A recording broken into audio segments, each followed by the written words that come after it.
this afternoon from the Minister of Health, who will make a statement at this time, Mr. Speaker. Minister Tufton.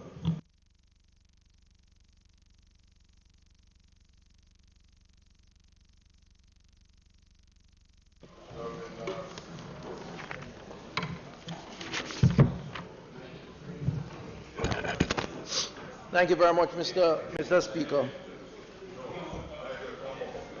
Mr. Speaker, I rise to update this Honourable House and the people of Jamaica on the coronavirus disease 2019, COVID 2019 as it is referred to, which has now been declared as a global pandemic by the World Health Organization. Mr. Speaker, as of Thursday, March 12th, 296 persons have arrived in the island from countries of interest to Jamaica. Of that number, 65 have been refused landing and returned to their destination. 39 persons are in quarantine at a government facility and 8 in home quarantine. 12 persons are in isolation, including 2 persons who have been tested positive for COVID-19. Samples have been taken from the other persons in isolation, Mr. Speaker. We await the results and will advise the country on those samples accordingly, hopefully sometime today. Mr. Speaker, the Ministry has also begun in earnest its contact tracing to track members of the public who have been in contact with the two persons who have tested positive. Mr. Speaker, COVID-19 remains a clear and present danger, and we now have a COVID-19 comprehensive response plan, which has received the approval of the Honourable Prime Minister Andrew Holness-led National Disaster Risk Management Council. This plan, which is to cost us just under $2 billion Jamaican dollars in the first instance, which the Minister of Finance spoke to during his presentation, is to do the following: guide the direction, coordination, and management of the health response, support emergency response agencies in the implementation of the national plan, monitor and evaluate key actions in public health to ensure their effectiveness and efficiency in achieving the stated strategic goals of the government to delay, detect, contain, manage, and communicate for COVID-19, as well as to mobilize the needed resources to ensure the comprehensive implementation of key actions needed to realize the goals of the plan. On the readiness of the island's health system, the Ministry has done the following: develop the local capacity to test for the virus thanks to the training provided by the Pan-American Health Organization. It is on that capacity that we rely for these test results that we have received and others we are waiting on. Assess the readiness of our health facilities to meet the anticipated increase in demand on services. Continue to address existing gaps, including with respect to or of additional supplies and equipment, though at present time we have enough personal protective equipment in the island for our health facilities. We also have adequate stores of respiratory medicines for the next 3 months with additional resources on order.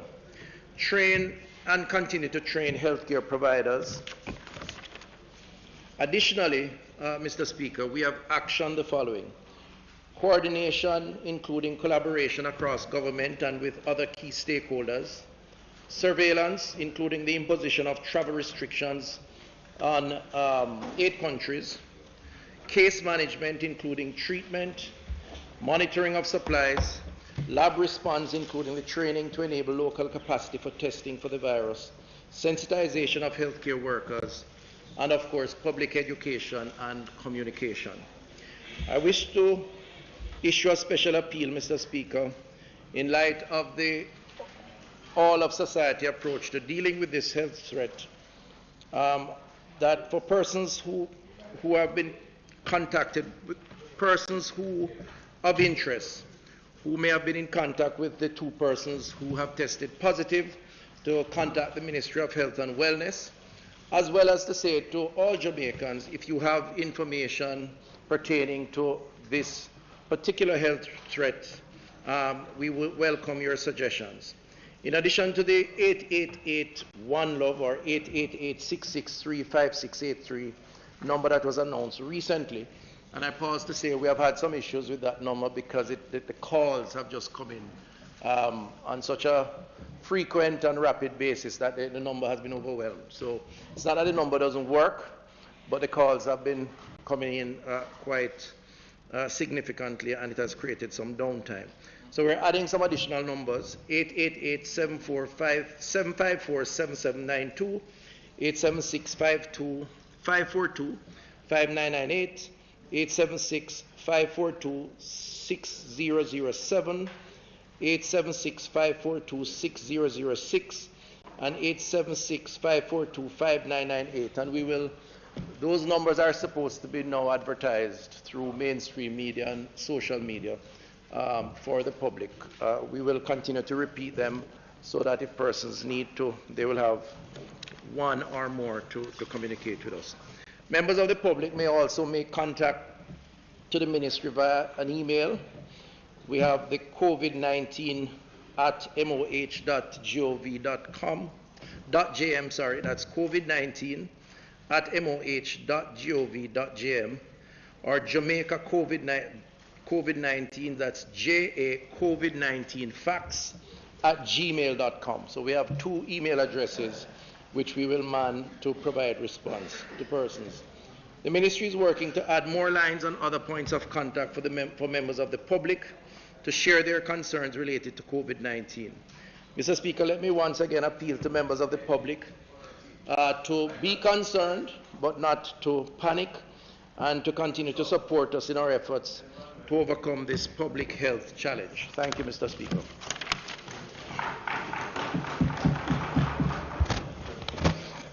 Okay. Thank you very much, Mr. Speaker. Minister, the statement that you have given us was somewhat we have been waiting for from last week. But there are some issues that we have, in as much as we are supportive of the measures that have been put in place. There are some issues that we have related to, indeed, some of these very measures that you have put in place, or you have indicated to the country that you have put in place.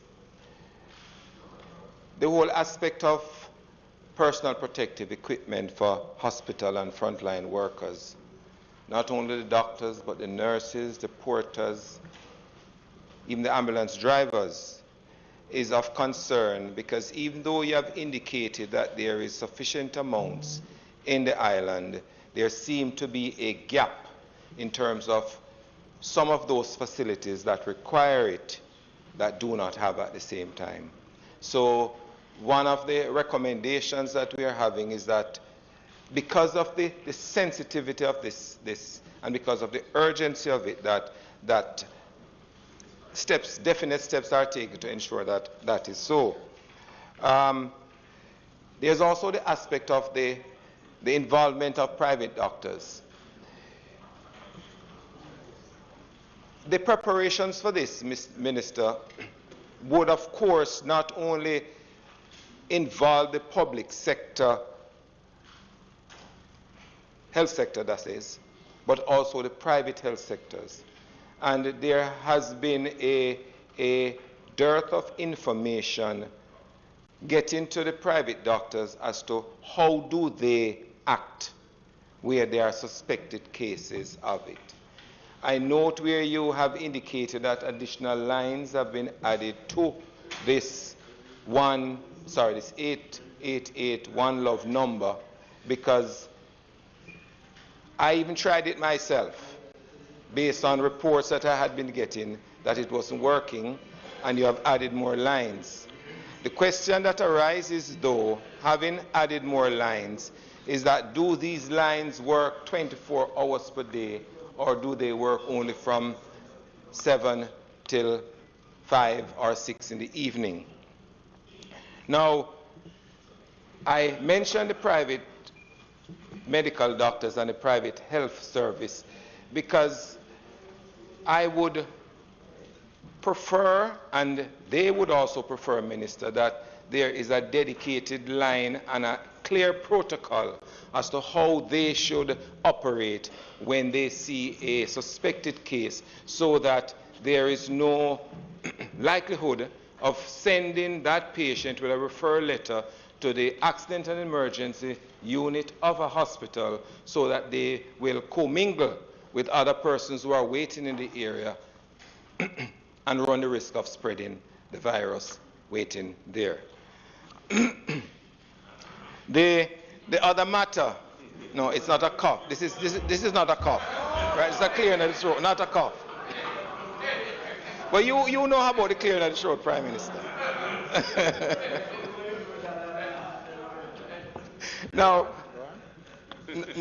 the matter, Minister, of quarantine facilities and isolation facilities is almost a very hot topic.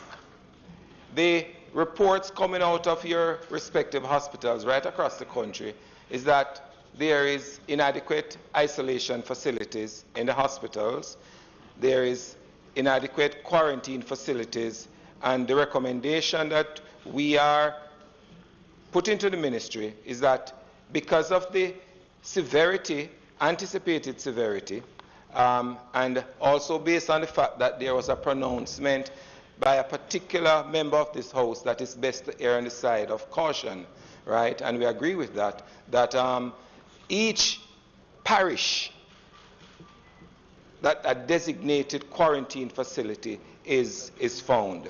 And secondly, that provisions are made at the respective parish hospitals, if there are one or two, but at least one in each parish, for a proper isolation area so that the patients can be treated. Because it is expected, and as you have said before, that at the height of the infection, the system is going to be overwhelmed.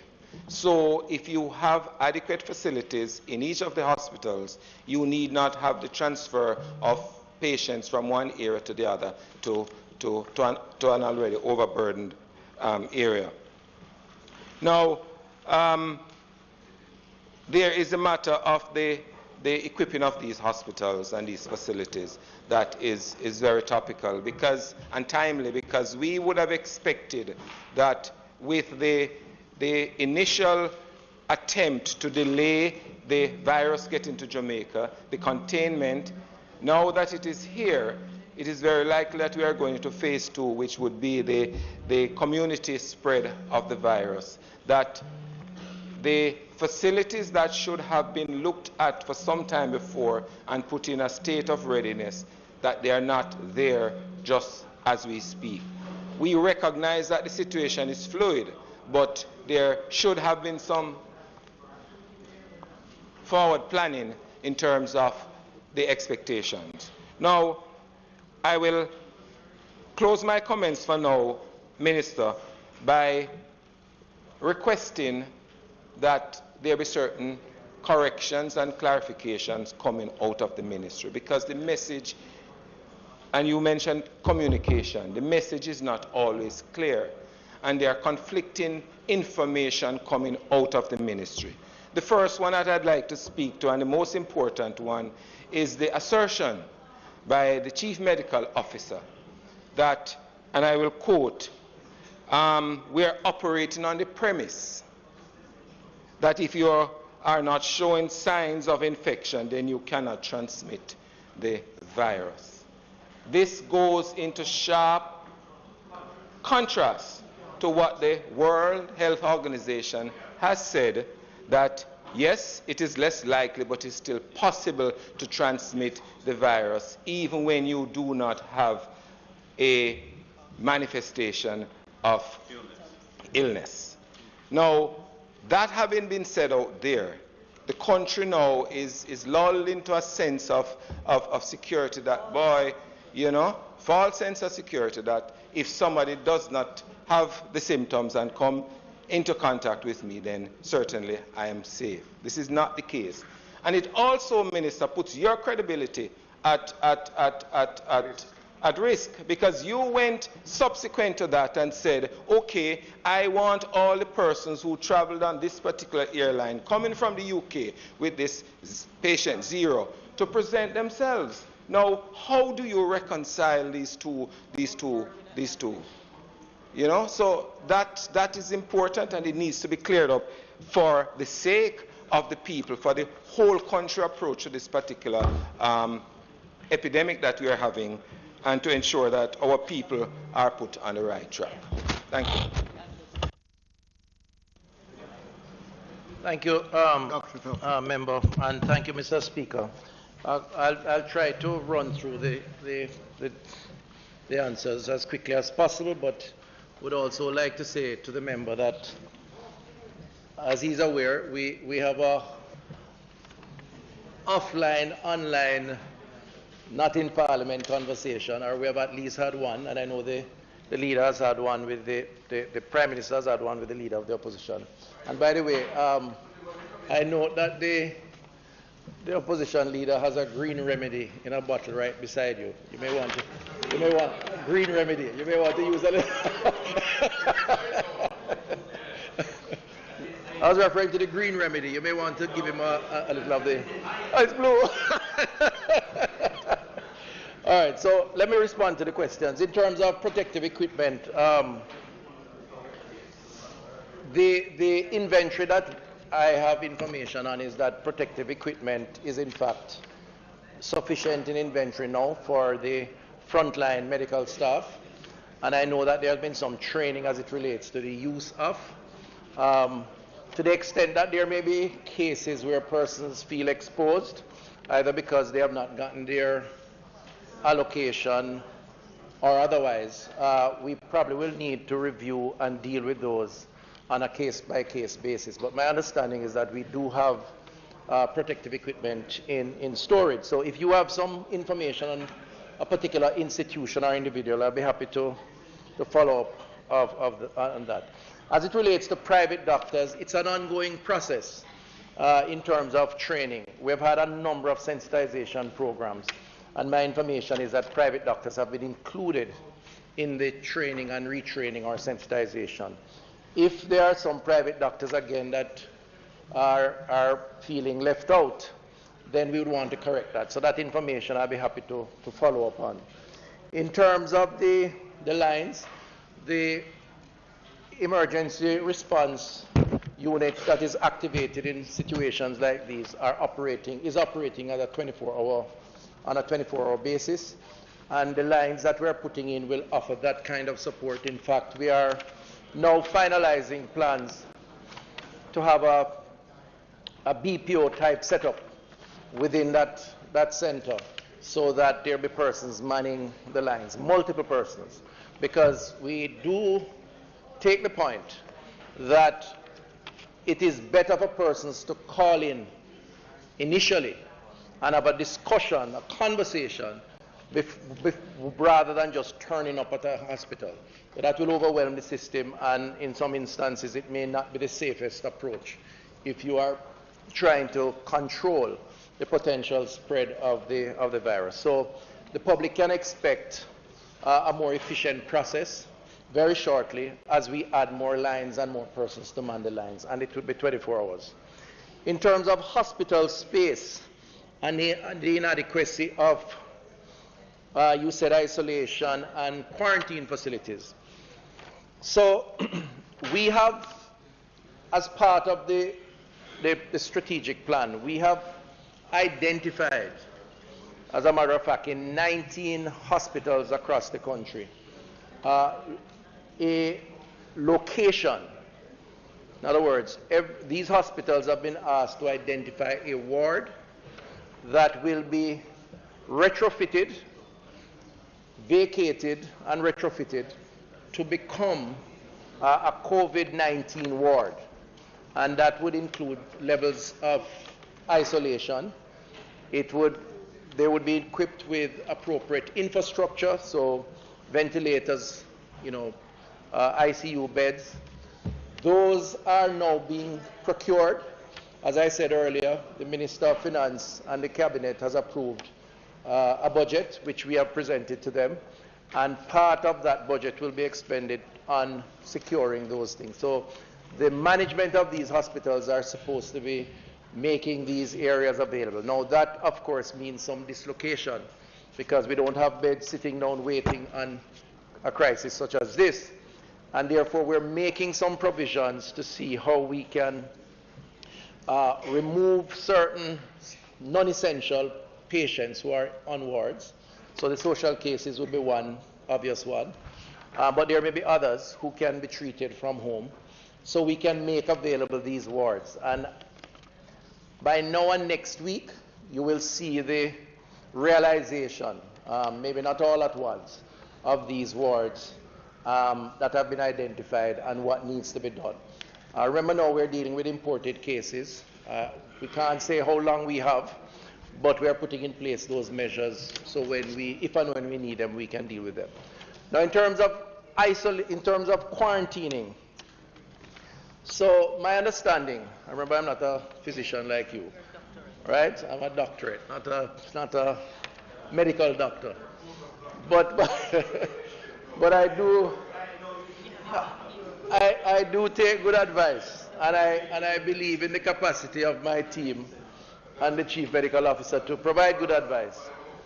My understanding is that over time, as the virus spreads, and this is across countries and within countries, the need to quarantine becomes, in government facilities, becomes impractical and perhaps less relevant. And what we will have to move towards is home quarantining. So we're going to have to say to persons, you really need to stay home for a period of time if you are exposed, if you are ill, and in essence, most countries will have to resort to that at some point, because remember now the virus has moved to over 120 countries, which means that you would have to build a number of hotel-type facilities for government to manage government quarantine centers. So the question is at what point you make that transition. Now we're doing home quarantining now, as I said earlier, and we have 5 facilities that are government institutions to support quarantining. We are looking at 1 or 2 others, but we believe that in the weeks to come, based on the modeling and the assumptions made, we may have to move more towards home quarantining under the supervision of the field officers, the medical officers in the field. So there may not be a need for what you are suggesting in terms of the facility in each parish. In terms of well, I spoke to the equipping of our hospitals. That's an order, and we're going to see a lot of changes based on the $2 billion budget. And I think that's it for now. Was there another one? I think that's the last one, Minister, was about the ability of the virus to be transmitted. Oh yes, right. Okay, got you. So I am.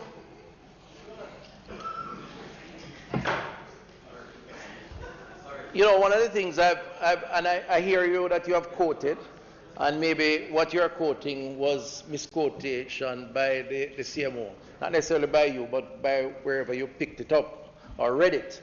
And the reason why I say that is because I've been with the chief medical officer several times, and one of her standard statements is that medicine is not absolute.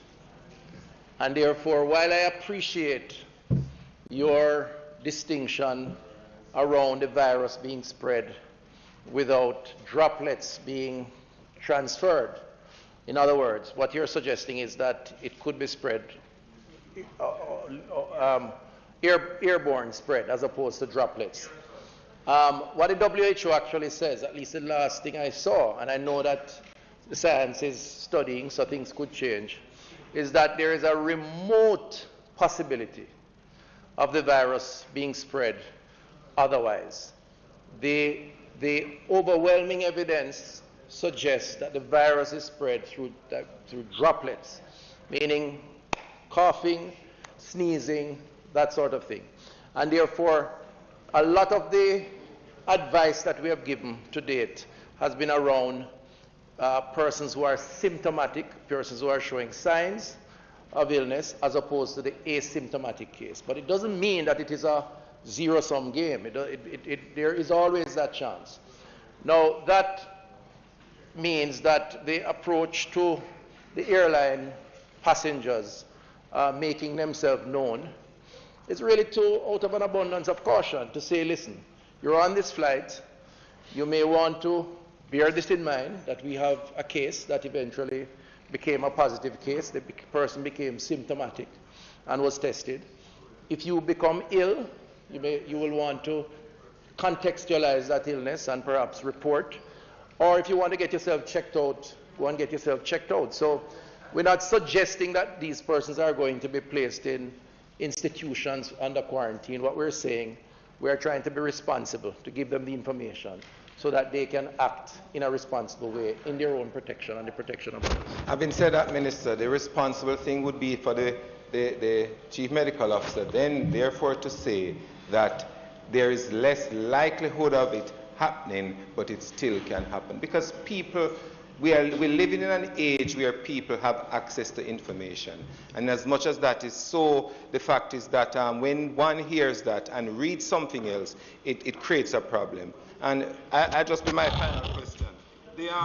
The matter of the private protective equipment for, like, the officers, the police officers, and the people who go into the communities where you have to get people to take them into national quarantine centers.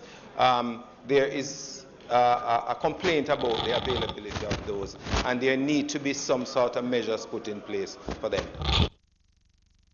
All right, so quickly, I take the point. I have heard the CMO say that there is that remote possibility. I will, I guess, say that there is a remote possibility. Beyond that, the picking up of persons for quarantining on the assumption that infection is caused primarily from persons demonstrating symptoms. That type of pickup would be to pick up for the hospital, for isolation, not for quarantining, for observation. And the risk of transmission would be a lot less. But I take the point, to the extent that those workers are uncomfortable, then I think we should have a conversation and do what is necessary to satisfy them. Thank you. Mr. Daly. Yes, thank you. Two quick questions. Have you,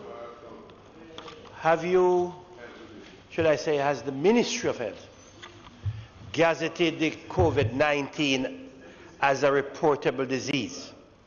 Has it been gazetted? First question, because I just want to know. And your CMO is there. A notifiable disease. Just in the case if a private practitioner picks up malaria, it is a notifiable disease. It must be reported under the Public Health Act to the Ministry of Health. Has COVID-19 been gazetted? First question. Second question, page 2 of your statement. On the readiness of the island of Jamaica, the ministry has developed the capacity to test for the virus. Thanks to training provided by PAHO, it is on that capacity that we relied for this test result. Are you saying to the people of Jamaica that we can test in Jamaica without sending the samples to CARFA in Trinidad to ensure that it is COVID-19? Are you saying definitively that we can test for it? Okay. No, you're not. You're Minister of Injustice. No. Then on page 3, additionally, we have action the following. Laboratory response, including the training to enable local capacity for testing for the virus. So the testing is a very important thing. You have 12 people in quarantine right now, I don't know if it included the one that just came out. Clarendon patient, a Clarendon resident has reportedly been quarantined over the possible exposure to coronavirus. I don't know if it includes that one, make it 13 or 40. This statement could have been from yesterday. Have you tested the 12th person in quarantine? And the 5 test results that are to come out today, when were these tests done? So I ask you 3 questions. Do we have, you have them written down, or you want me to repeat them? All right, thank you. All right, so thank you, member. So your first question, quickly, on the gazetting of the disease. The process is now in train.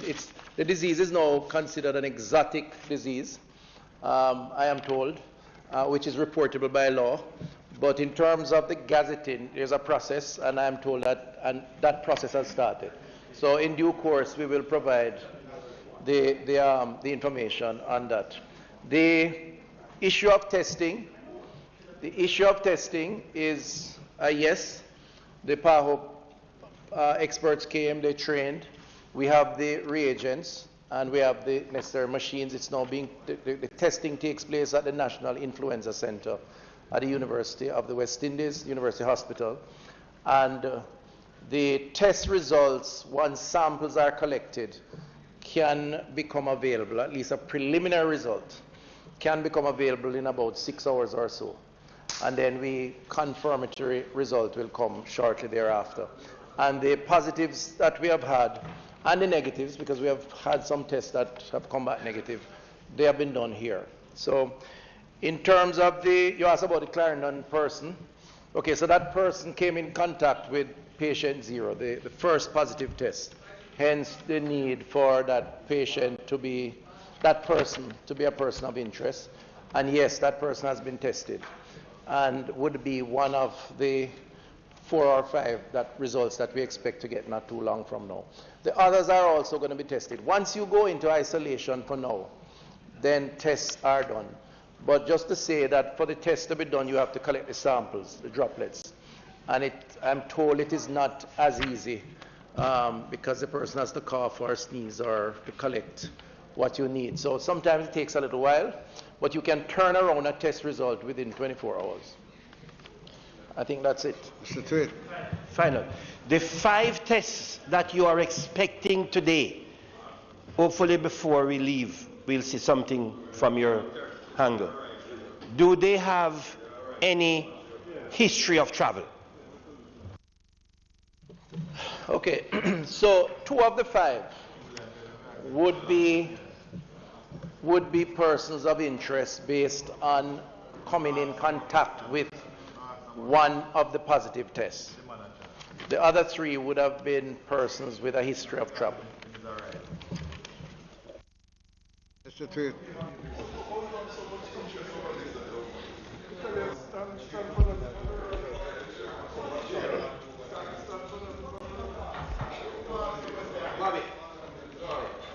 Mr. Speaker, will the minister confirm that, or will the minister... Go ahead.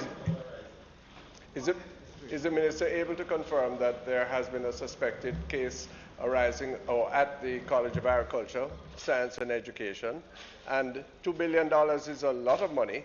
Will the minister undertake to give us a breakdown, a budget, as to how it's going to be spent? Thank you, Mr. Speaker. I can't confirm the case at the agriculture School of Agriculture, but I can investigate. We have 12 persons, so it could be one of those. I'm not sure. And on the $2 billion expenditure, I have no difficulty with that. We can certainly make that available. Dr. Ferguson.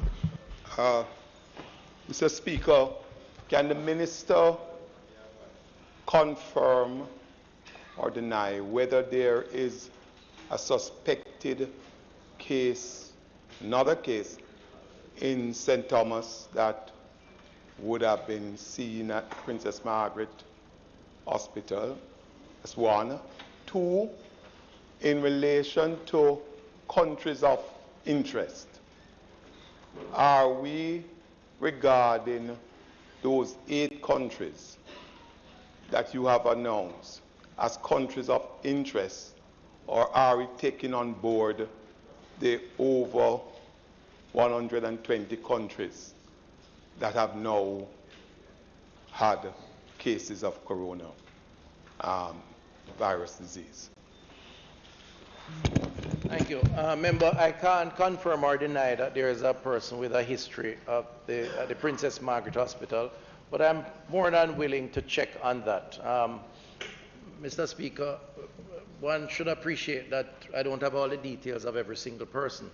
And the other thing that we should appreciate and join me in calling for is the misinformation that is out there as it relates to this issue. There is a lot of fake news out there. I've seen the ministry's logo and news releases that has nothing to do with the ministry. And for the life of me, I'm not sure why Jamaicans or some Jamaicans would want to create that kind of mayhem and fear. But so what I'm saying is that it may be so, but I'd prefer to check to be accurate before confirming. The other issue around the 120 countries. The 8 countries that were selected were on a basis of the internal spread of the virus, which gives an indication as to the country's success rate, if you will, to control within their own borders, and by extension, the propensity of those individuals to take the virus into our country. And so we had to take those decisions, as well as other decisions to try and manage border crossings, so persons coming through our seaports and airports. The truth is that the situation changes daily, and countries that were once safe or appeared relatively safe are now a major issue. I mean, to be totally frank, the UK, for example, the 2 positive tests that we have had are persons who traveled to the UK or came from the UK, Jamaicans. And so it does require ongoing assessment, and the Cabinet is very seized with the importance of taking additional measures if necessary in order to manage or mitigate against the risk. But right now, those that are selected based on the risk assessment of those countries. But let me ask, the 2 cases now imported would have come in from UK. Would they be on the list as announced by you? So the UK is not currently on the list. There are some European countries, but the UK not on the list. The truth is that even though we have been unfortunate to have the 2 imported cases coming from the UK, there are other countries in Europe that have demonstrated far greater rate of expansion. The reported cases in the UK don't represent as aggressive a spread as, let's say, Italy, which is, I mean, like 9,000 cases the last time I checked, right? Germany, Spain, and so we have to be mindful of what is happening in the UK, because we do have a large diaspora group there, and that's part of the challenge. And we will decide how we treat with that over time. Fagan. Mr. Speaker, if Dr. Ferguson... No, why I'm asking... His last follow-up. Go ahead, Dr. Ferguson. Anyway... Go ahead. No. Mr. Speaker, I'm mindful of the last point the Minister made as it relates to recognizing that there are countries like UK, US, Canada, where there are large Jamaican population. And to that extent, the question of risk,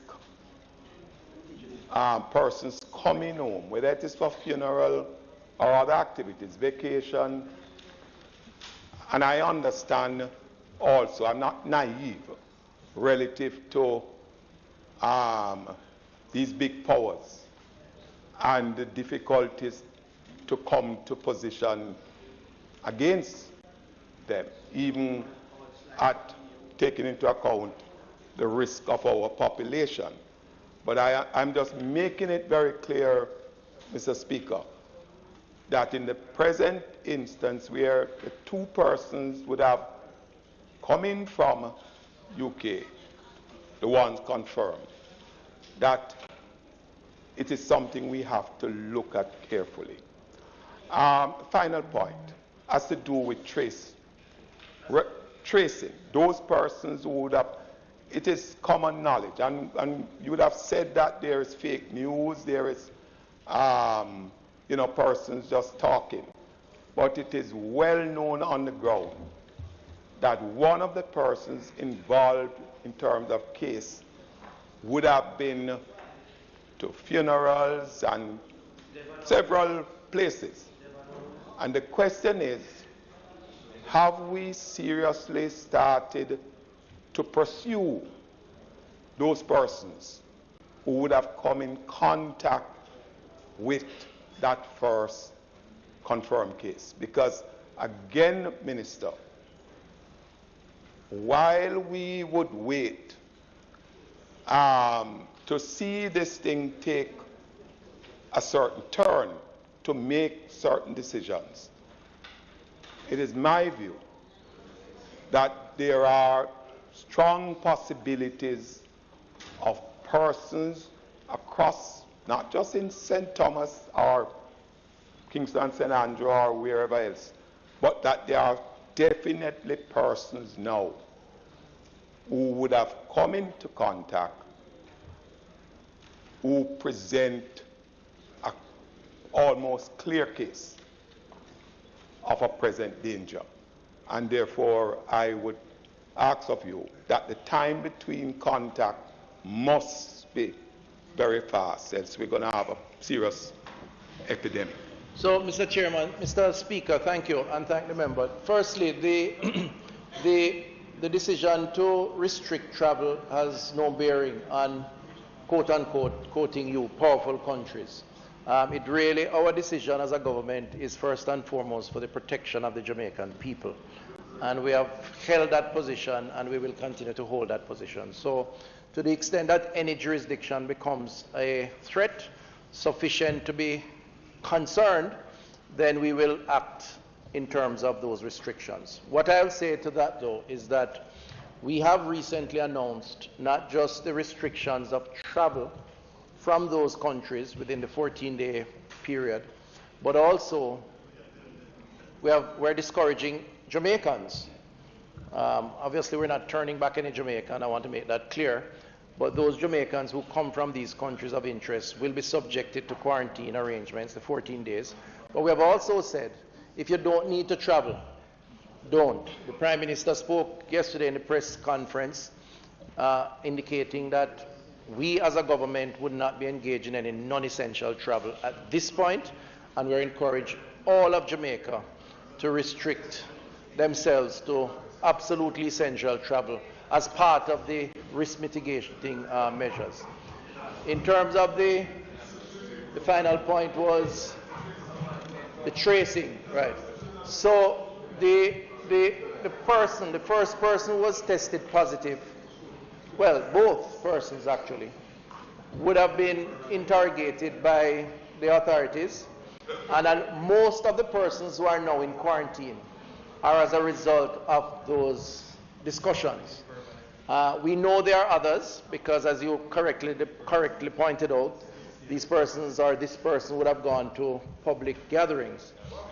We assess that risk too, and we have health officers on the ground who continue to explore and determine whether or not persons should be brought into quarantine, or at least to be advised so that they can take particular precaution if anything happens. But the ones that represents the greatest risk, as discussed by the person who has tested positive as well as others around them, we have taken the appropriate measures, we think. But it's not a foolproof system. That's very important.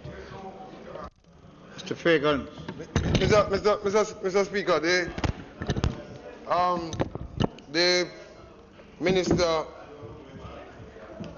the minister would have spoken a lot about the hospitals across the island. But we have a number of health centers. I have one such type 2 in Southeast St. Catherine. What protocol would have been established to help with us in respect to these centers? Because many of the persons who are not in a position to go to the private hospital, private doctors and so on. Can you say anything about that? Mr. Speaker, the health centers, all the public health officers, the doctors, nurses, frontline staff have been given appropriate levels of guidance. And it's an ongoing process as to what the approach to persons who may turn up with particular types of symptoms that would require particular attention. Testing is only done in one location, which I stated earlier. And so persons would have to be transported to a hospital, an isolation unit. UWI, for example, has the 2 persons now who tested positive. We have National Chest Hospital.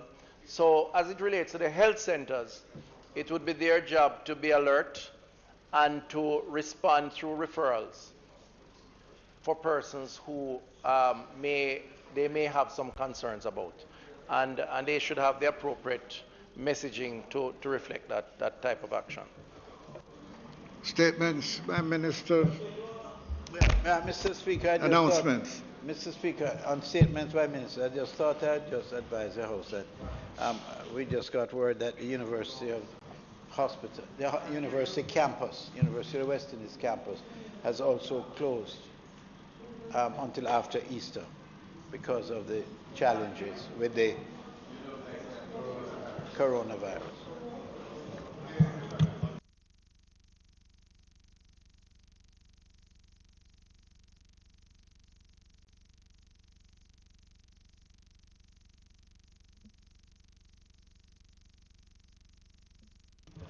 Go ahead, Ms. Cook. Announcements.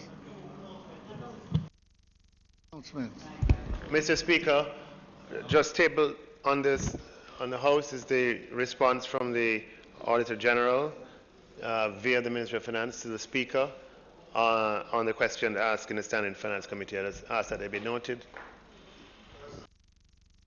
Mr. Speaker, I'll go beyond just noting. Can I comment and report, Mr. Speaker? Mr. Speaker, look, I asked for the questions. The Auditor General did not submit the answers in due time. It was delayed. Okay? Mr. Speaker, I would like to comment on the report from the Auditor General. Okay? The issue is that I asked 11 questions. Order, please. And I'll cut you, Order, Mark. please. And I'll cut you, Mark. Give me a chance and I'll cut you. I asked 11 questions. I'm not taking 5 minutes. I asked 11 questions and only 8 answers were received. But looking through this response, Mr. Speaker, I realized, as I asked first, was the payments at Waterloo Road in US dollars, or the low announcements. That's what it is. So I'm dealing with it. And in fact, we as a government and government agency renting place in Jamaica in US dollars. The first year they paid $217,000 US dollars, and the last year they pay up to $251,000 in US dollars for rent in Jamaica. And some of these answers I find here do not really jive with the report that I received, because the question I asked were based on information I received out of that office. And some of these questions not there. And for example, the Auditor General is very meticulous in her reports. And I draw, for example, the situation with the Ministry of Local Government, where she draw, you don't want to hear the truth. You don't want to hear the truth. And the issue, Mr. Speaker, in that report, she mentioned the fact that there were 2 contracts for electrical work, that there were contracts signed, and then another contract signed number 2. In this report, me finish. In this report, she paid $449,000 for electrical contract, and then a second contract Mr. Speaker, for $613,000. Minister, On a point of order, Mr. So Speaker. the issue is, Minister. Mr. I am Speaker, on a saying point of order. On a what point should- of order.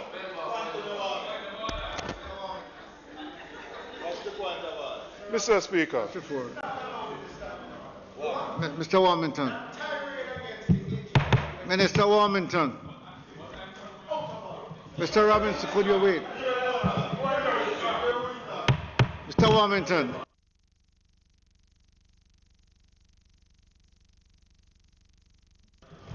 That you could have that discussion so as not to disrupt or cause any disruption. May I ask that you reserve that for a proper section of the proceedings today?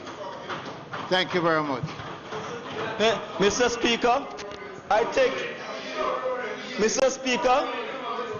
take your guidance, and I ask when we reach public business after the opposition spokesman and finance speaks, allow me to speak on it then. So I take your guidance, Mr. Speaker. Thank you. You are a member of PAC. Announcements.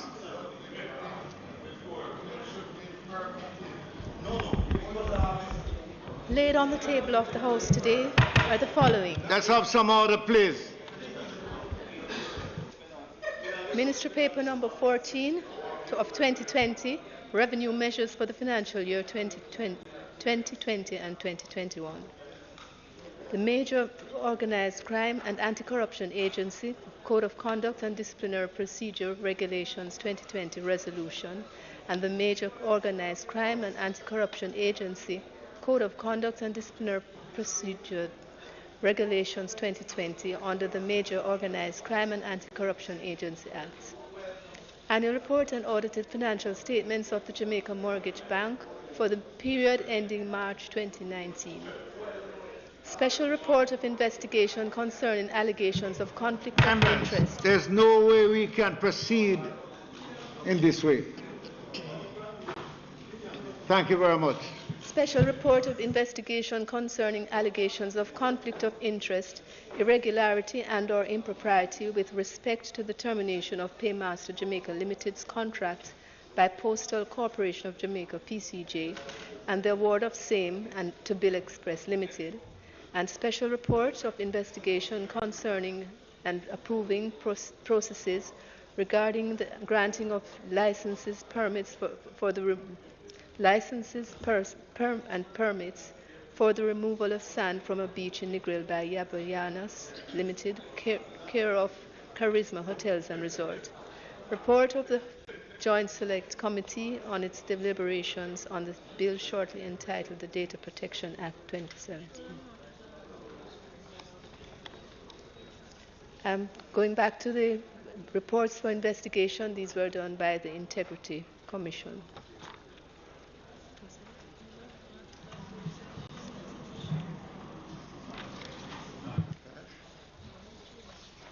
Bills brought from the Senate, petitions, papers, reports from committees, notices of motion given orally, questions and answers to questions. Is that Mr. Speaker, motion, please?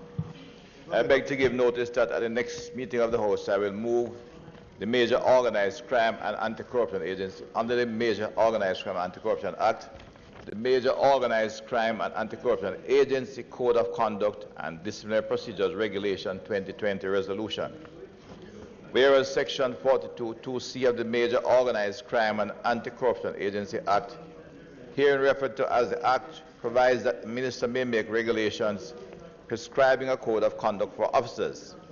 And whereas Section 42(4) provides that such regulation shall be subject to affirmative resolution, And whereas the minister responsible for national security is desirous of making regulations to prescribe the code of conduct for the officers, and whereas on the 12th day of March 2020, the minister responsible for national security made the Major Organized Crime and Anti-Corruption Agency Code of Conduct Regulations 2020.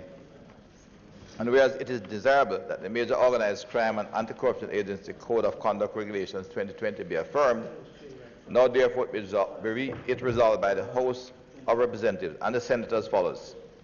This resolution may be cited as the Major Organized Crime and Anti-Corruption Agency Code of Conduct and Disciplinary Procedures Regulations 2020 resolution, the Major Organized Crime and Anti-Corruption Agency Code of Conduct Regulations 2020, which is laid on the table of the House on the 12th day of March 2020, is hereby affirmed.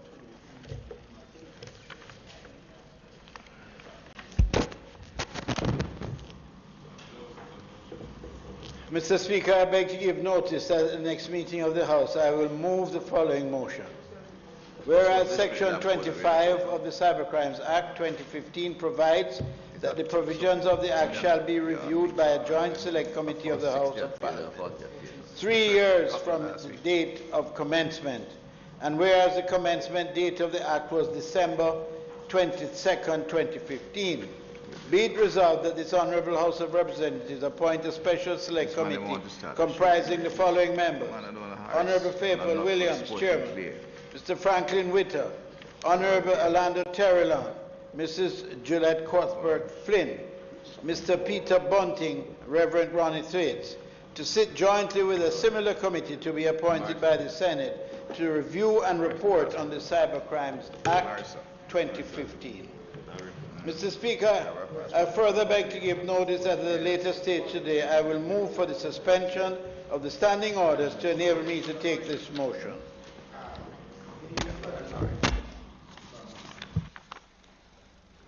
Give me now. Mr. Speaker, I'm being advised that the opposition, Mr. Julian Robinson, should be added to the list of members from the opposition.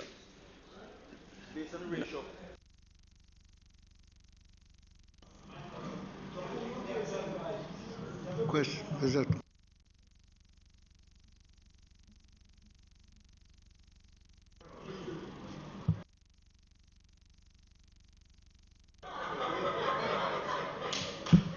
questions and answers to questions?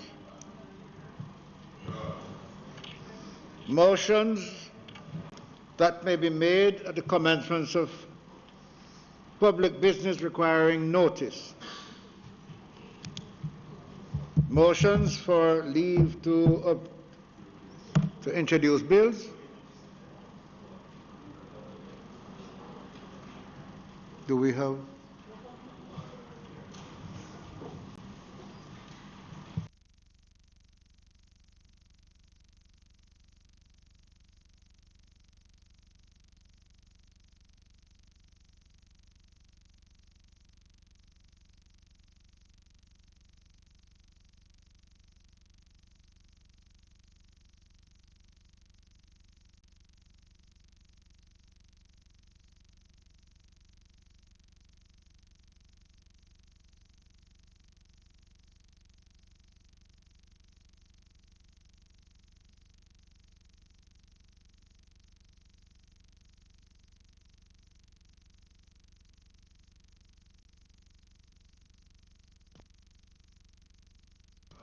Members, I am being requested to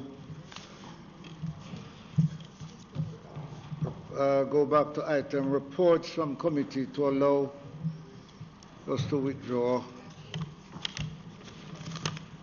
an item. Those in favor? Those against? Ayes have it.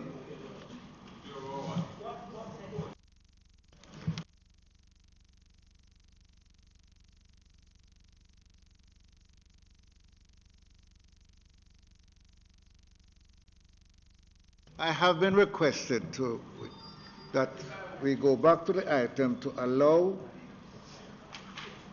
for the withdrawal of a report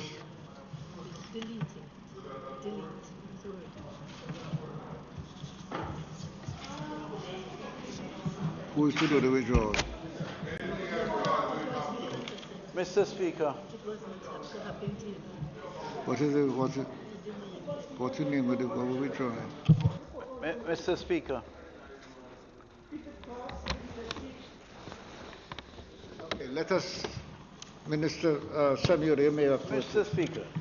I have on the paper here that reports of the Joint Select Committee on the deliberation on the bill shortly entitled the Data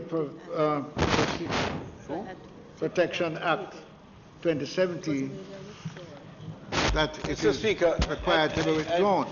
I would like to suggest to you that the item being withdrawn is not properly on the table of the House. So I don't think that it should delay us. We can recommit it at the next meeting of the House. We can deal with the matter. It's not a matter of urgency. Minister, so, Mr. Speaker, would you just lead? You go ahead. You lead the way. That's your job. I recommend very strongly that we proceed in order to facilitate the rest of the business of the House today.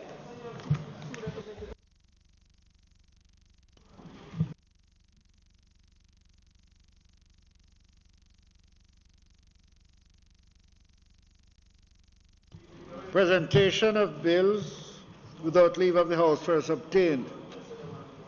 Public business.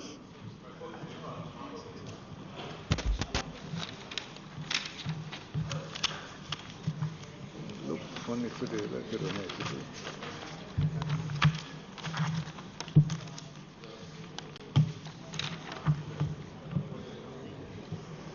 You know. It's Mark. It's Mark's turn.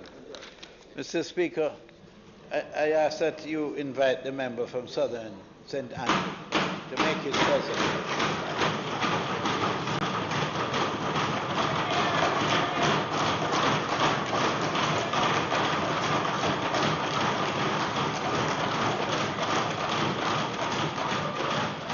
Mr. Golden, I now invite you to make your presentation. Thank you, Mr. Speaker. Mr. Speaker, as I rise to make this presentation in the 2020-2021 budget debate, I give thanks to Almighty God for this beautiful gift of life, for health and strength, and for the opportunity to serve the people of Jamaica, land we love.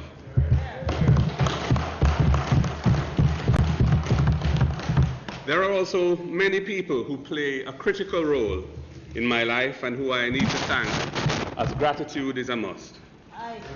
I begin with my beautiful and loving wife, Sandra, who is the wind beneath my wings and whose calm strength is a rock on which I can always rely. I thank my 3 children who always have my back and have accepted the sacrifice that having a father in the public domain inevitably entails. I thank our party leader and leader of the opposition, Dr. Peter Phillips, for his continuing confidence in me and for his tremendous guidance rooted in unmatched experience over a career of performance and achievement in public life. I thank my South St. Andrew constituency executive for their dedication to our political movement and their unwavering commitment,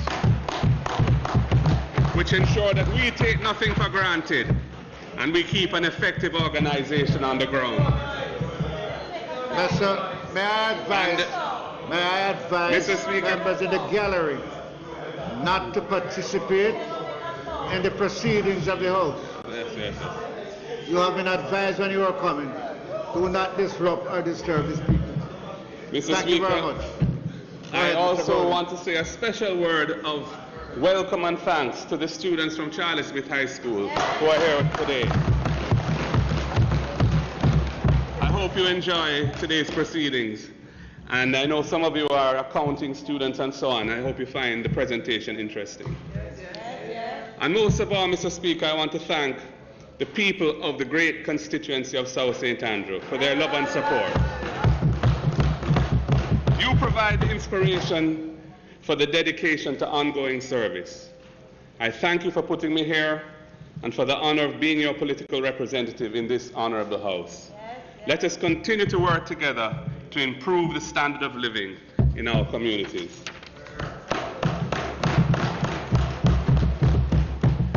Mr. Speaker, the budget affects the life of every Jamaican.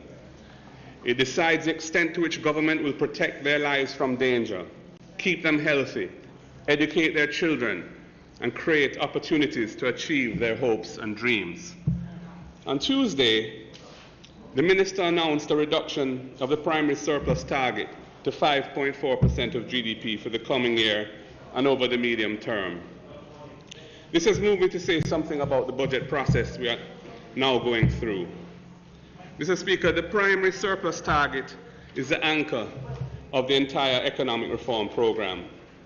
The fiscal rules, which we have enshrined in law, use the primary surplus target as a mechanism for Jamaica to reduce our debt to 60% of GDP, an international benchmark of debt sustainability for developing countries, by the year 2025-2026. The Minister's fiscal policy paper and the estimates of expenditure tabled on the 11th of February were all built on a primary surplus target of 6.5% of GDP for the next 4 fiscal years. It is those budget documents that were reviewed and approved in the Standing Finance Committee of this House. There is no mention whatsoever of a new primary surplus target of 5.4% in those budget documents. Indeed, Mr. Speaker, even the revised pages of the fiscal policy paper, which were tabled just last week in Standing Finance Committee, expressly maintain the primary surplus target of 6.5% over the coming 4 years. Mr. Speaker, the Auditor General is required by law to review the fiscal policy paper and report on whether it complies with the fiscal rules. She has done so on the basis of a primary surplus of 6.5%, not a lower target of 5.4%. Mr. Speaker, for the Minister to come to this House and announce a significantly lower primary surplus target this week on Tuesday, which is actually, in percentage terms, 16.9% below the 6.5% primary surplus target in the budget documents on which the Auditor General has opined and certified, is not, in my view, in keeping with the spirit and intent of the procedures embodied in the fiscal responsibility framework. It is that fiscal responsibility framework which has taken Jamaica this far along the road to fiscal health, and we should not treat this matter lightly. I am concerned with this approach to pulling up the anchor of the primary surplus target. The budget documents should have been prepared on the basis of the actual primary surplus target which the government will be pursuing, so that the Auditor General could have certified whether or not it complies with the fiscal rules and is a prudent basis for moving forward. This has not happened, Mr. Speaker, and in my view it has compromised the budget process that we are now engaged in. It is not in keeping with the standard of fiscal governance that we have been adhering to since 2013. Mr. Speaker, when the government passes the appropriation bill on this budget at the end of the budget debate, Jamaicans will not be able to put pot on fire with the comfort of knowing that the Auditor General has confirmed that this lower primary surplus target is consistent with the fiscal rules enshrined in law. Mr. Speaker, I think the procedure has been unfortunate. Mr. Speaker, this afternoon I want to focus the attention of the members of this House and the nation on this government's stewardship of the Jamaican economy. I am forced to return to the issue of economic growth, an issue which I spoke about at length last year. Jamaica needs a strong and growing economy that can support expenditures and investments that will deliver real progress to our people, in line with the Vision 2030 mission of a Jamaica which becomes the place of choice to live, work, raise families, and do business. I will assess the government's performance in this light. when this government came to office,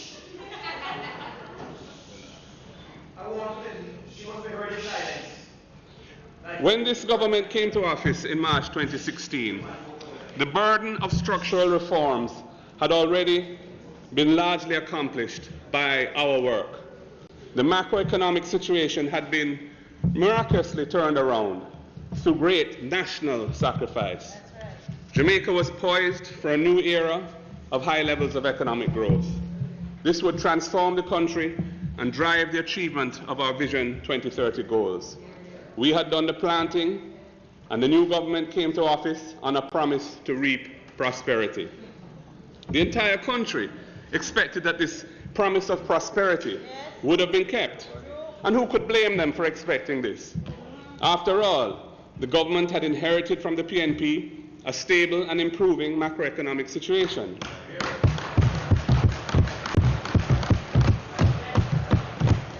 The fiscal accounts were steadily improving. The primary surplus target had been met over several successive years. The public debt was rapidly declining. Jamaica's net international reserves were steadily growing. Unemployment and poverty were both falling.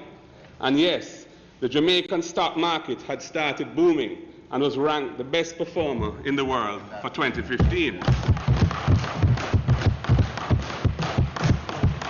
We did those things, Mr. Speaker. And I must say, Sister P, take a bow.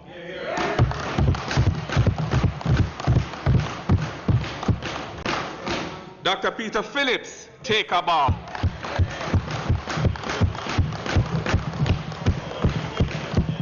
It was not easy. I know this because I was in that cabinet.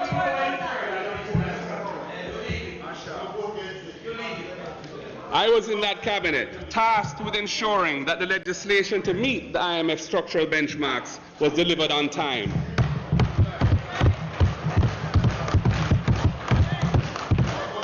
Together, our team turned this country around and put Jamaica on a sure path forward. Indeed, Mr. Speaker, so well was the wicket laid that in 2016, the JLP government's newly minted Economic Growth Council committed to achieving, within 4 years from 2016, real GDP growth of 5% per annum, the famous 5 in 4. The Minister of Finance was the Executive Director of the Economic Growth Council when that aspirational target was set. Mr. Speaker, regrettably, 5 in 4 has not come to pass. In fact, it has turned out to be mere hype. Jamaica has failed to achieve the strong growth we were all expecting. And with it, prosperity remains an illusion for most Jamaicans.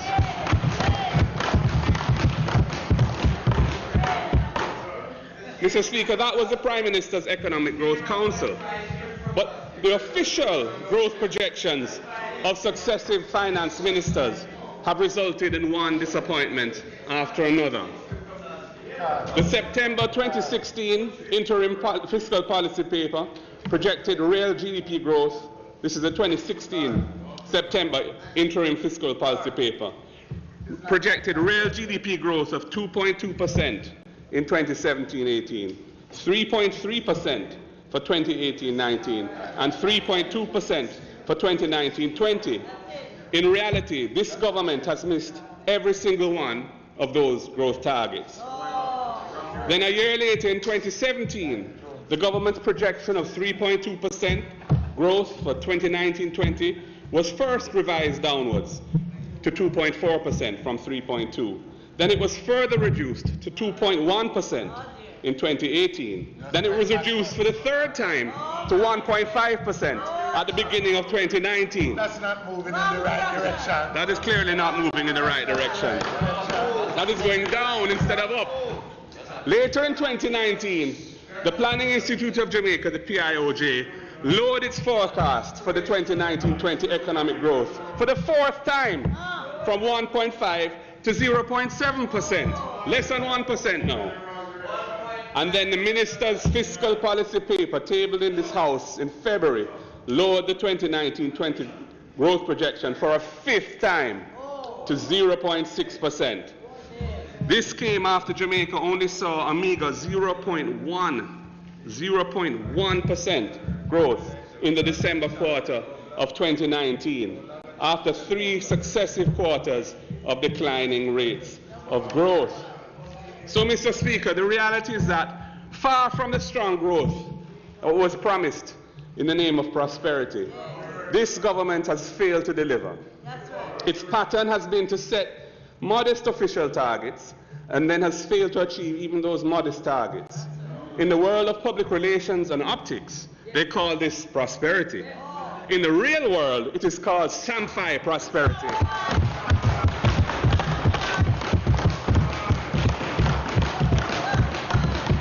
Put another way, Mr. Speaker, growth is not moving in the right direction.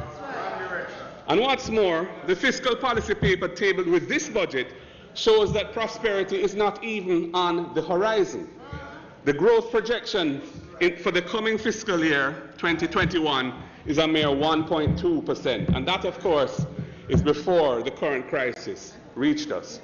When we consider how poorly the government has performed against their projections over the last 4 years, we have to question whether we can realistically expect even this low rate of growth to be achieved, especially after the minister admitted that this budget was constructed without taking into account the impact of the worldwide coronavirus crisis and its possible impact on Jamaica's economy.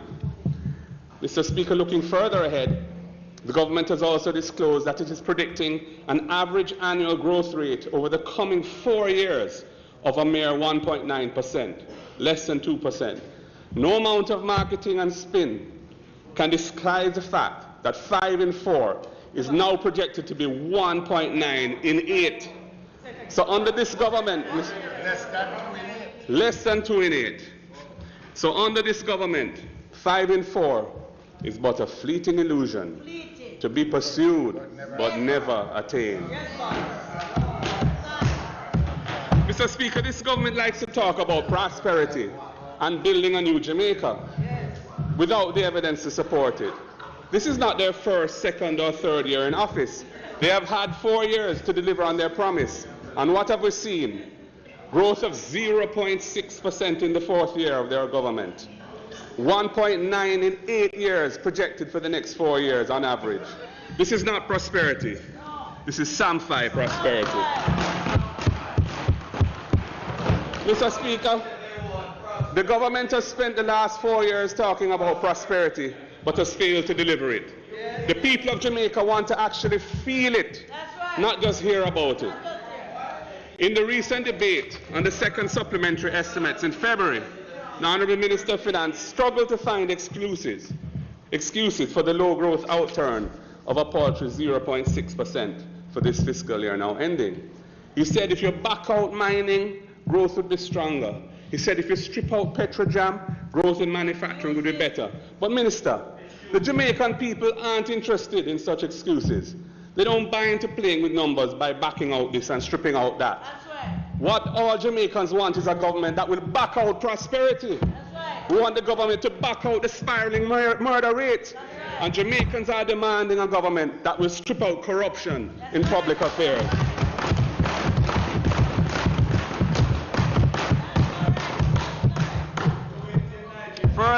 Furthermore, Mr. Speaker, as I've already mentioned, the budget for the coming fiscal year does not take into account the impact of the global coronavirus crisis. The minister announced on Tuesday that $2 billion will be provided for health-related expenditure as an advance on the Ministry of Health's budget, and a contingency amount of some $7 billion will be allocated to pay for unspecified COVID-19 impact mitigating measures, should the need arise. There will have to be supplementary estimates to authorize these appropriations in the coming financial year. But, Mr. Speaker, as we all know now, there is cause for very serious concern because our country is very exposed. Yes. Our tourism industry is vulnerable to vacationers' reluctance to risk international travel with heightened concern about the worldwide growth of COVID-19 infection. Indeed, as we have already seen, cruise ship passenger traffic has been seriously disrupted. This is already impacting craft vendors, transportation providers, duty-free shop merchants, operators of attractions, and so on, all of who rely on these visitors. And we've seen more recently, we are hearing that the bookings and the cancellations, I should say the cancellations of bookings, are starting to mount up for the coming months. Our bauxite and alumina industry, Mr. Speaker, already hammered by the closure of Gisco Alpat refinery, is facing the prospect of a decline in demand from the dislocation in China and the wider world economy. Our manufacturers are exposed to serious disruption in the international supply chain. They face also much higher prices for alternative sources of their inputs. Substitutes are being researched by companies now, but I'm told prices of replacements are up to 40% higher than what they're accustomed to.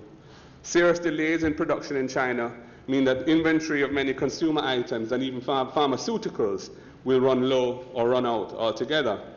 Companies may have stockouts. Consumers may face substantially increased prices, which they'll have to bear with the same wages. We're already seeing a sharp reduction in logistics activity at the Port of Kingston, with port workers being told to take a pay cut or face layoffs. The port worker may be forced to take the pay cut, but his cost of living is going up. And Mr. Speaker, global financial markets are in turmoil. In Jamaica, we have seen our stock market shedding billions in market capitalization over the last 2 weeks. We are very exposed. And Mr. Speaker, I would just say on this matter that I think it's critical that the Bank of Jamaica be prepared to support the overall system if the need arises, in a situation in which it can be expected that trade creditors of businesses are going to be slower to pay. Businesses will face some liquidity challenges, and that will flow through the entire system. And we must be able to rely on the central bank to be proactive and aggressive in supporting the wider economy, so we don't overlay a health crisis and a wider form of crisis. So in addition to the public health risks facing the country, Mr. Speaker, the situation is also ominous from the standpoint of the economic impact of this major global shock. With the crisis looming, it cannot be business as usual. We've already seen the impact this coronavirus is having across the world, in China, Japan, South Korea, Iran, Italy, and now our closest major trading partner, the USA. Measures must be rigorously enforced to minimize the spread of the virus. In fact, we were shocked to hear on Tuesday that a man who was being held in quarantine because of possible coronavirus exposure could just drive off in a car and re-enter the community.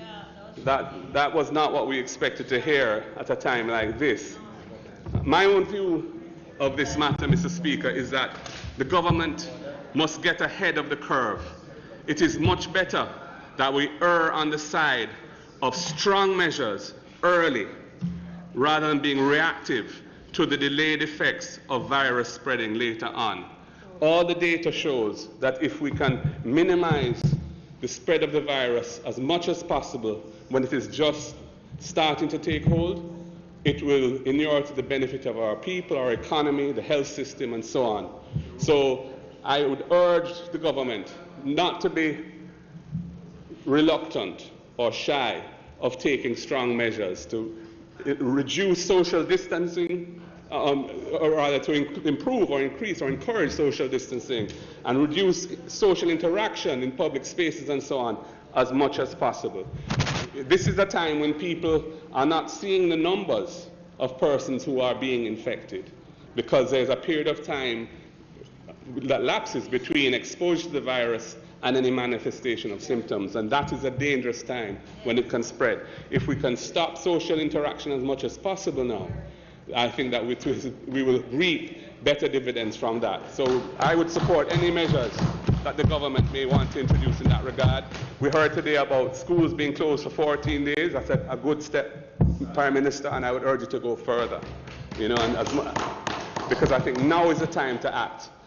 Because the longer we leave it, the worse the situation we get, and we may not see it until the 3 weeks, 4 weeks, 5 weeks, and so on. Mr. Speaker, global health experts anticipate a cascading volume of cases if the virus gets into the community. We need isolation facilities across the island. We need properly trained and equipped medical staff to operate them with adequate protective gear, and we need them quickly. We expect that budgetary provision will be made for increased trucking of water supplies to areas affected by disruptions to water supply. Mr. Speaker, I have to say something about this. Over the past week, I have been twice approached by communities in my constituency who have been without water. And I had to reach out to the National Water Commission to take action because, as they say, how can they keep their environment clean, their homes clean, wash hands and so on, if there is no water? Mr. Prime Minister, this has to be a priority. The National Water Commission have to be mandated and empowered to ensure that water is supplied to all communities. I know that there's a tendency, you know, non-revenue water reduction and so on, but this is not the time for taking that kind of approach. It would be far too expensive if we were to take that approach. Let us make sure that water continues to be supplied. Thank God we've been having some rain. This is a good sign, and may that continue. But water, Prime Minister, let us not allow communities to be out of water. It is futile to tell people that the key to prevention of transmission is to wash their hands frequently, if at the same time we're failing to ensure that water is available to communities in which they live. We expect each ministry, department, and agency of government to conduct an impact analysis on its own business. They must identify the critical operations and processes and what will be required for them to stay operational if there's a major disruption. Immediate planning is required to ensure that critical services continue to be available to the population. We expect the government to take the lead in guiding businesses, especially small businesses, how to do their own business impact analysis. They may be facing supply chain disruptions, human resource depletion, technology disruption, delayed or lost sales, and significant cash flow constraints. Mr. Speaker, the Development Bank of Jamaica, the Jamaica Business Development Corporation, and so on, must be quickly resourced to provide this kind of assistance to MSMEs in particular. If the technical resources are not sufficient in the public sector, they can partner at a time. We have not seen anything like this before. So we must prepare. We have seen what is happening in other countries, and we can't afford to take any chances. A lack of adequate preparation to make the impact on Jamaica of this crisis better will in fact result in it being much worse than it otherwise needs to be. The opposition, as we've said before, and I say it again now, stands ready to join in a national response to this looming crisis. We expect the government to lead proactively and not wait for events to unfold. Mr. Speaker, even if we are fortunate enough to be spared serious economic effects from the global coronavirus crisis, as we all hope we will be spared, there were some worrying trends in the economy that emerged in 2019 before the emergence of the coronavirus crisis. These include the fall in business confidence, the dysfunctional foreign exchange market, the crisis of violent crime and murders, the failure to effectively tackle corruption, jobs without growth, the spike in poverty in 2017, and what I would describe as growing inequality and tax policy. I now propose to say something about each of these matters, as they have been holding the country back from progress, and they will continue to do so even after the coronavirus passes, unless they are tackled. The first of them relates to business confidence. Mr. Speaker, the Jamaica Chamber of Commerce Business and Consumer Confidence Indices reports have shown that business confidence has fallen for 3 consecutive quarters from April through December 2019. This prompted the executive director of the firm that prepared the report, Mr. Don Anderson, to say, and I quote, "We can now speak definitively about a decline in business confidence in Jamaica. The devaluation and fluctuation of the Jamaican dollar, alongside the untamed crime monster, remain the factors that have weakened business confidence and influenced its downward trend. These are statistics that public relations and hype cannot change." That's right. Don Anderson's report says that in the final quarter of 2019, all 7 variables used to measure business confidence decreased. Businesses' assessment of the current economic conditions fell by 21 points. Expectations as to the current economic conditions fell by 6 points. Expected change in the economy is down by 7 points. Expected change in the firm's finances down by 9 points. Current return on investments down by 23 points. Expected change in profitability down by 7 points. And current investment and expansion interest down by 7 points. Mr. Speaker, this is nothing to gloat about. Rather, it is a clear sign that something is wrong in our economic management and approach. It shows that the businesses that drive economic activity are forming a pessimistic view of the outlook of the Jamaican economy. This must serve as a wake-up call for the government to address some of the issues that the opposition has been speaking about for a long time. And let me remind you, Mr. Speaker, I know me says so, or Don Anderson says so. I move to the foreign exchange market. Foreign exchange, Mr. Speaker, is a vital national resource. And Jamaica's foreign exchange market is clearly dysfunctional. It should not be open to a few players in the financial sector who have been given the privileged status by law of operating the foreign exchange market. The profiteer. Members' time for speaking has expired. House Leader. Mr. Speaker, I move that the member's time be extended sufficient to enable him to complete his presentation. Those in favor? Those against? Ayes have it. Mr. Goldie.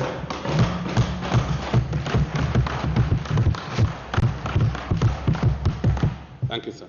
Right on, Mark, right on. Mr. Speaker, it should not be open to a few players in the financial sector who have been given the privileged status by law of operating the foreign exchange market to profiteer from their access to the nation's foreign exchange at the expense of the economy, at the expense of business confidence, at the expense of economic growth and the Jamaican people. Over the past 2 years, the official reports have been that normal flows have been purchased by these authorized dealers. But at the same time, Mr. Speaker, manufacturers and other importers have been repeatedly complaining that the banks are unable to sell them foreign exchange to pay their ordinary import bills. This is harming the credit rating of these businesses with their suppliers, and it is making business planning impossible. And I remind you, Mr. Speaker, everyone knows that prices go up when the dollar falls, but they never come back down again. The market has been repeatedly plagued by a series of wild swings in the exchange rate over the last 2 years, since Jamaica formally adopted a free float system.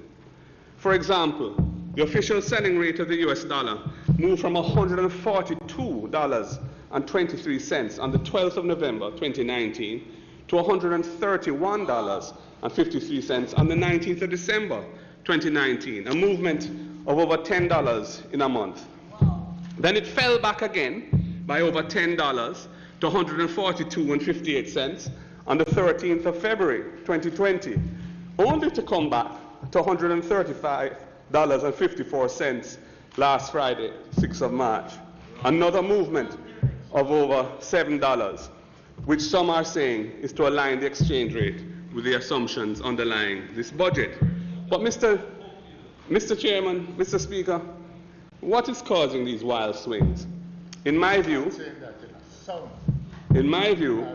it was a serious mistake to restrict the central bank's ability to actively manage the foreign exchange market without first putting in place the legal measures and market infrastructure to ensure that the allocation of foreign exchange through the market system cannot be abused by the few players who operate the market. It has left producers, importers, exporters, workers and other consumers exposed and unprotected. It is not good policy. Mr. Speaker, the prevailing view is that the financial sector has been increasingly allocating the nation's foreign currency reserves, or the flows that the country enjoys, to finance large transactions from which they earn investment banking fees. This has diverted the foreign exchange that the economy needs to drive business and growth. Observers have also noticed a trend where financial groups buy up and hoard large amounts of foreign exchange during each financial quarter, then sell it off towards the end of the quarter, boosting their foreign exchange trading profits.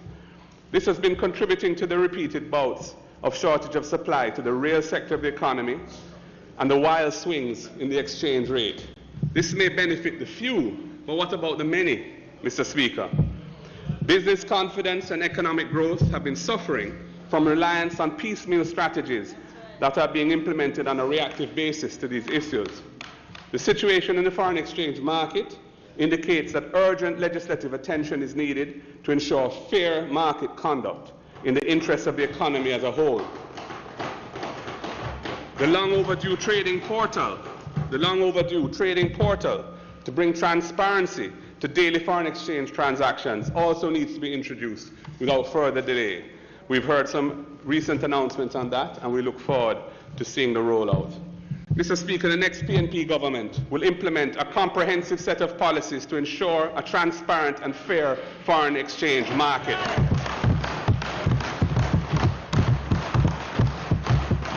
This will bring greater predictability and stability to the market. It is how producers, importers, and small business operators can have the confidence to plan, invest, expand their business, and grow the economy. Mr. Speaker, in the securities market, there are a lot of rules to ensure fair market conduct in how, for example, shares are traded on Jamaica Stock Exchange. The foreign exchange market needs to have a similar approach so that some of the activity that we've seen is put to, comes to an end. Mr. Speaker, I move to the issue of safety of our people. Another major factor undermining Jamaica's investment and growth prospects is the failure to manage the crime situation effectively. This administration has proven itself incapable of combating violent crime and keeping Jamaicans safe. The Prime Minister's campaign promise in 2016 was that Jamaicans would be able to sleep with their doors and windows open under a JLP administration. That is another promise that has gone up in smoke. Jamaica, Mr. Speaker, that's right.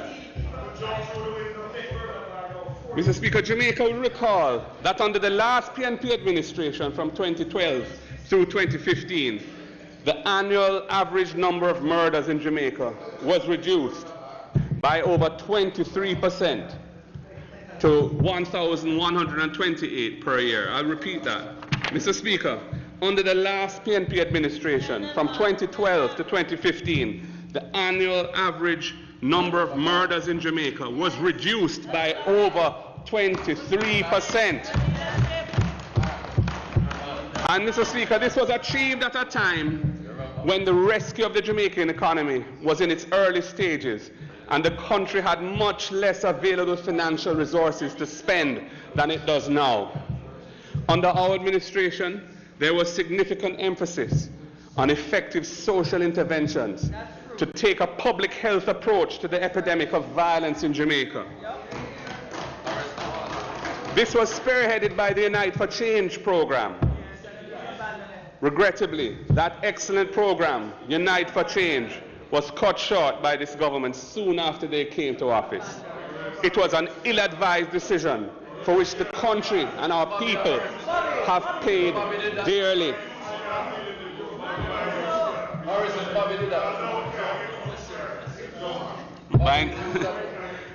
Can't get the youth scared, them, it's true. Since 2016, under the current JLP administration, the annual average number of murders in Jamaica has climbed by over 24% to over 1,405 murders per year. Mr. Speaker, the government has responded to this horrible spike in murders under its watch by implementing a series of states of emergency in several parts of the country. The use of states of emergency over a prolonged period as a policing strategy is, in my view, unconstitutional, and it has also proven to be ineffective. The opposition has not blocked it, as the government has come up with no other crime plan, and we have taken the view that we must let the government pursue their strategy. Not anymore. But despite about half of the country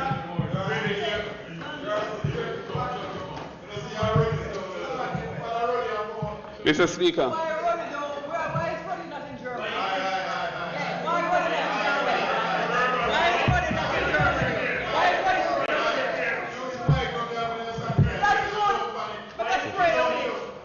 Mr. Speaker, Mr. Speaker, Members. Despite about half the country being under a state of emergency, murders in 2019 were higher than in 2018, and substantially higher than all of the years of the last PNP administration. This trend continues, as year-to-date murders in 2020 are once again trending even higher than in 2019. Mr. Speaker, Jamaica lurches from one horrendous incident to the next. Women and children are frequent murder victims. Many innocent people are being killed, being at the wrong place at the wrong time, or being a family member of someone who mixed up. In early March, in a parish that first went under a state of emergency in 2018, yet another Montego Bay businessman was attacked and shot dead in the heart of the city, only a short distance away from a police station, while going about his lawful business. Mr. Speaker, too many of our people are traumatized. Jamaicans are afraid, and this government has shown that it does not have the answers. The country is not safe in their hands. Apart from the terrible personal toll that violent crime inflicts on its victims and their loved ones, the fact is that crime also has a very serious economic toll.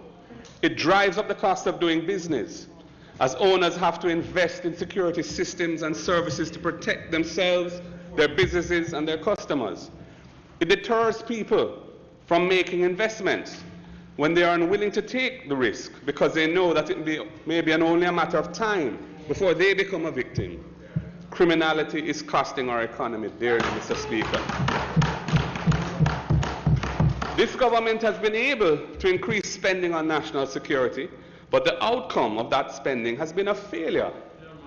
The additional resources have not achieved positive results, certainly in relation to murders. In the private sector, such a negative return on investment would mean that the person with whom the buck stops would be held to account. If this was a private sector, Prime Minister Brogard would be held accountable for his government's horrible performance on security. Until we come to grips with the crime cancer, we will never see sustained and strong economic growth, and our Vision 2030 targets will not be achieved. We must address violent crime by a comprehensive range of strategic policies that focus on its root causes, while empowering law enforcement and the justice system to effectively deal with cases. To this holistic approach, the People's National Party is fully committed.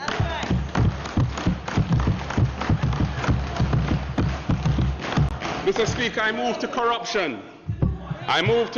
The government's other Achilles heel. Mr. Speaker,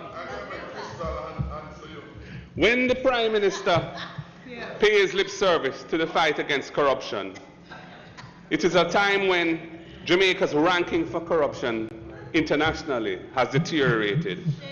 The proof of the pudding is in the eating, and actions speak louder than words. Mr. Speaker, the major organized crime and anti-corruption agency, MOCA, was created by the last PNP government. It was created to fight against major organized crime and corruption in this country. Having implemented MOCA, we then began the process of giving the new agency full legislative recognition. Then the 2016 election came. Imagine that after 4 years, despite organized crime and corruption taking over the country, the regulations to make MOCA effective have only today been tabled in this House. This can only be described as a shame and disgrace.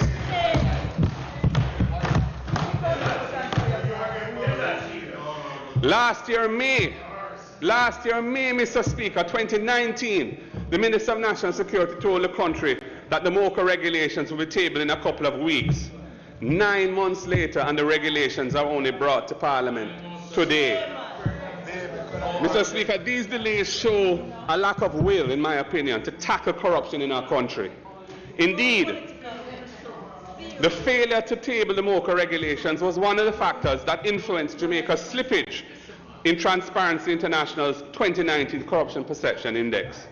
We slipped as a country 4 places after 2019 to 74 out of 180 countries ranked.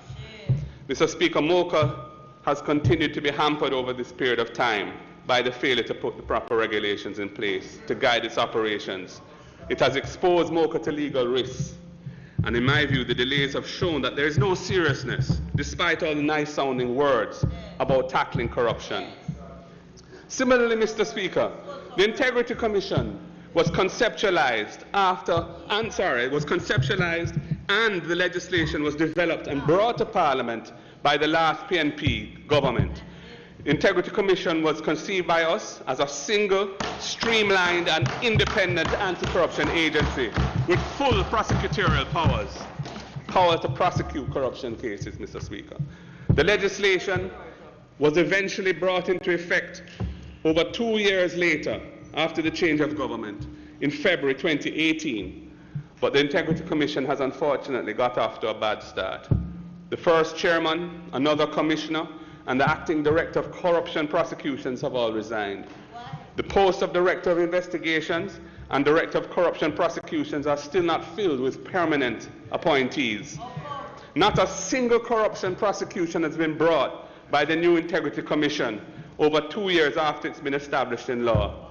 And not a single investigation that was commenced by the new Integrity Commission has resulted in a report to Parliament. These examples show that the government is either unwilling or unable to take serious action against the cancer of corruption in our country. That could not happen under our watch. Couldn't happen.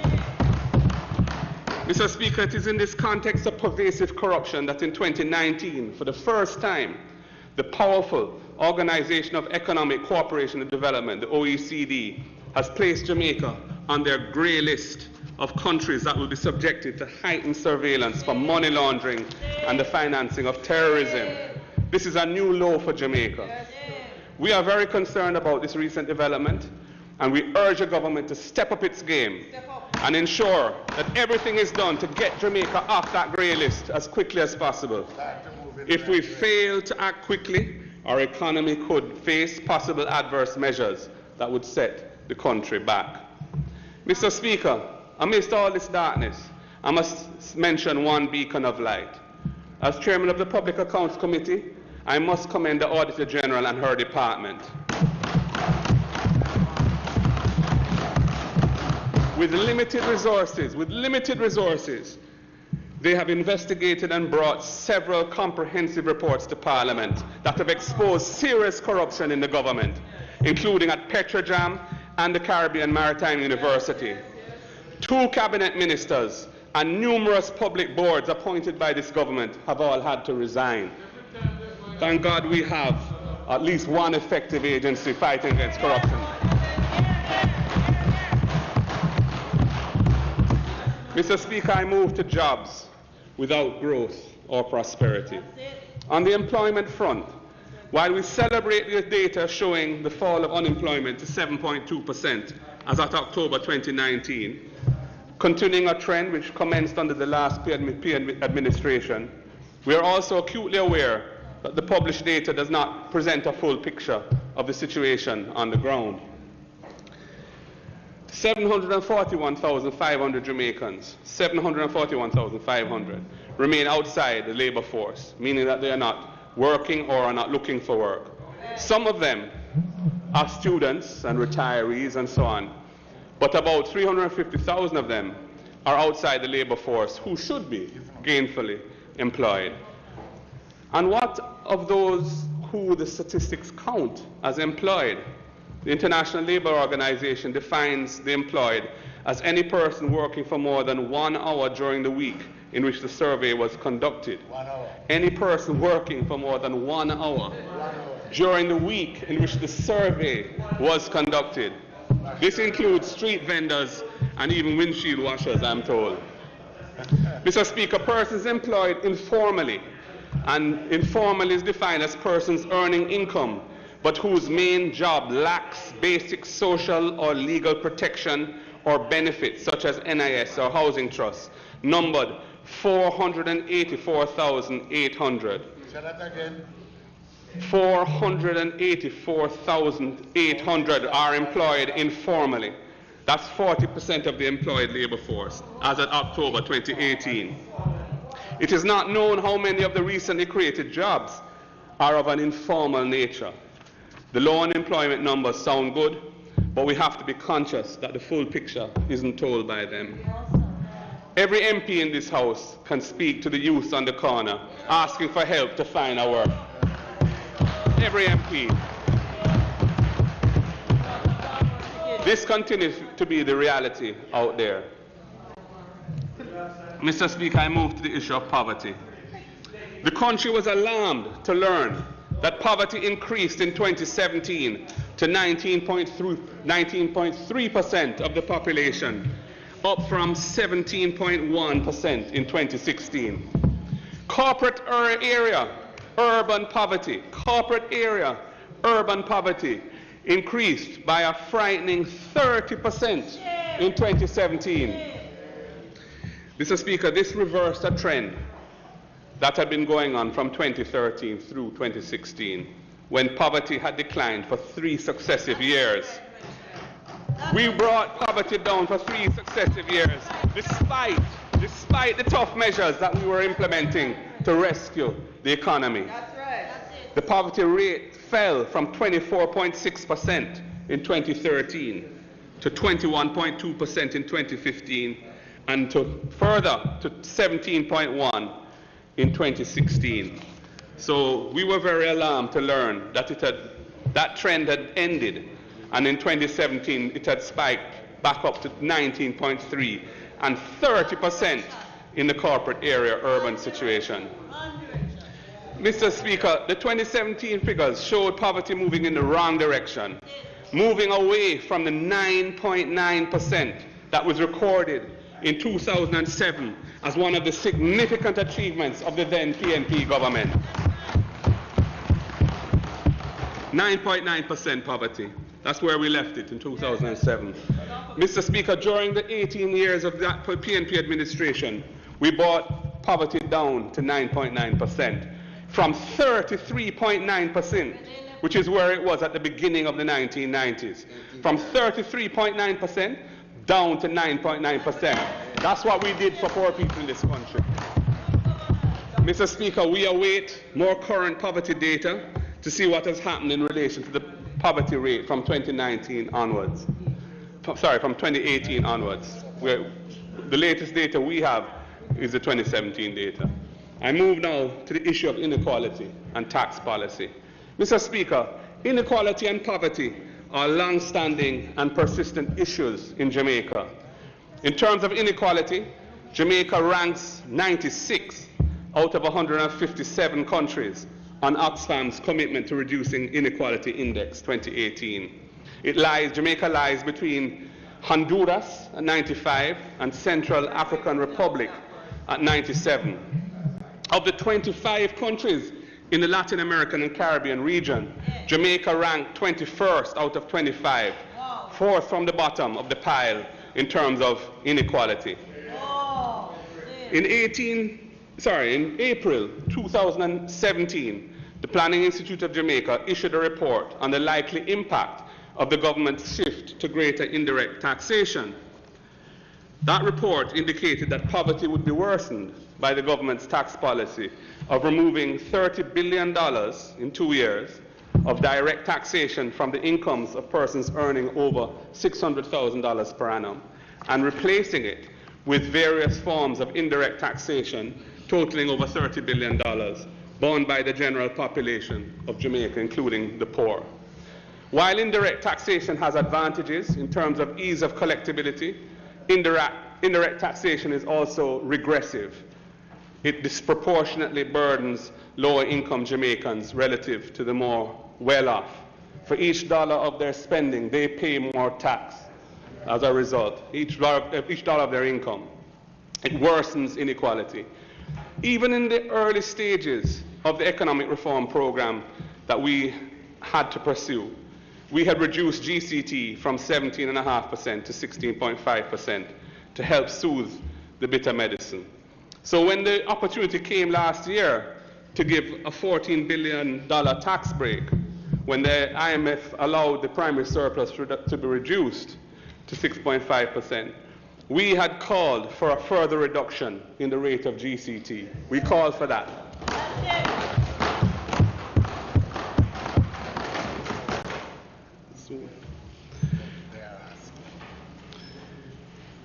And that didn't happen.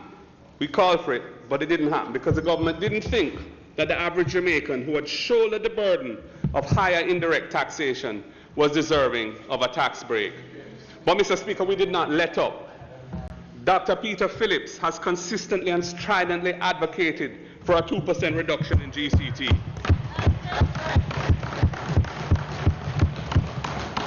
We are happy that at last the government has come on board, albeit with less than we were calling for.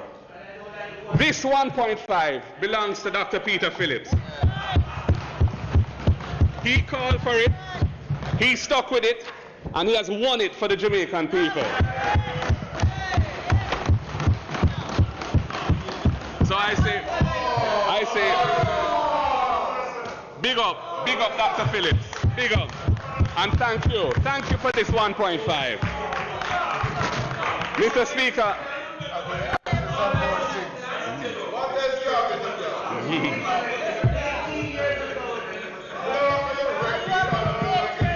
Mr. Speaker, I am confident that this reduction in GCT's rate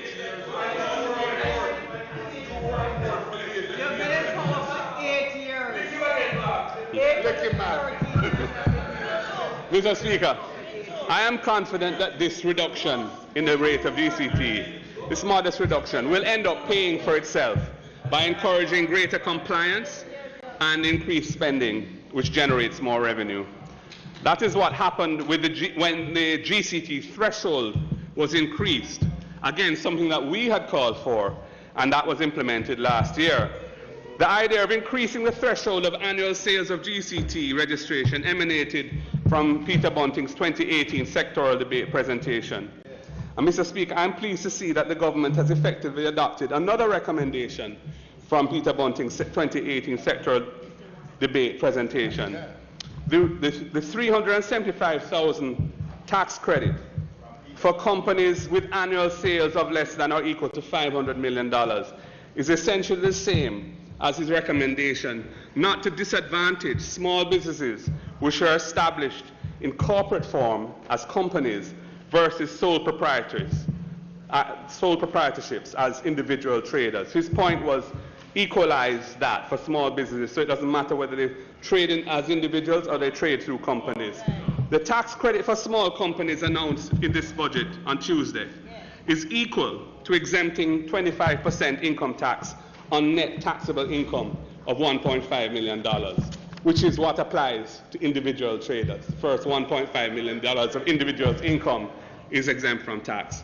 Therefore, the small company is being placed on the same economic tax footing, the same income tax footing, I should say, as the individual trader, as regards the first $1.5 million of net taxable income being shielded from tax. I should say take a bow, Mr. Bunting. However, Minister, there is one glitch in this equivalence. Whereas before this, the small company was disadvantaged vis-à-vis the individual trader in that regard, and that has been fixed by this tax credit. Now the individual trader is disadvantaged against the small company because the individual trader's income tax rate jumps from 25% to 30% on net taxable income of over $6 million, whereas the small company's rate remains at 25% regardless of this amount of net taxable income. Mr. Speaker, the principle of equivalence between forms of organization for small businesses would suggest that this discrepancy in treatment should be revisited, and I would commend it to the Minister for his consideration. Minister, in the spirit of constructive engagement, there is another matter I wish to mention for your consideration. Importers of goods pay two amounts of GCT at the port. The standard rate, which is currently 16.5% and will become 15% as of the 1st of April, and an additional 5% of what's called advanced GCT, meaning that the total rate that they pay at the wharf is 21.5%. I've been receiving complaints, Minister, that with many businesses making margins of less than 30% on those goods, those businesses are perpetually in a credit GCT position where they are owed substantial amounts of GCT by the government on an ongoing basis. I was even told that often when they seek a refund of the credit balance owing to them, it triggers a tax audit of their business, and even, you could say, encourages corruption, because arrangements are sometimes offered to businesses for refunds to be paid on a commission basis. Mr. Speaker, the additional 5% of advanced GCT on imported goods was introduced at a time when interest rates in the economy and therefore the cost of capital was higher than they are today, and resulting in higher markups to achieve the desired return on capital. With the economic reform program resulting in lower interest rates over the past 6 years and a lower required return on capital, markups are also lower. And there is an additional factor that has reduced markups.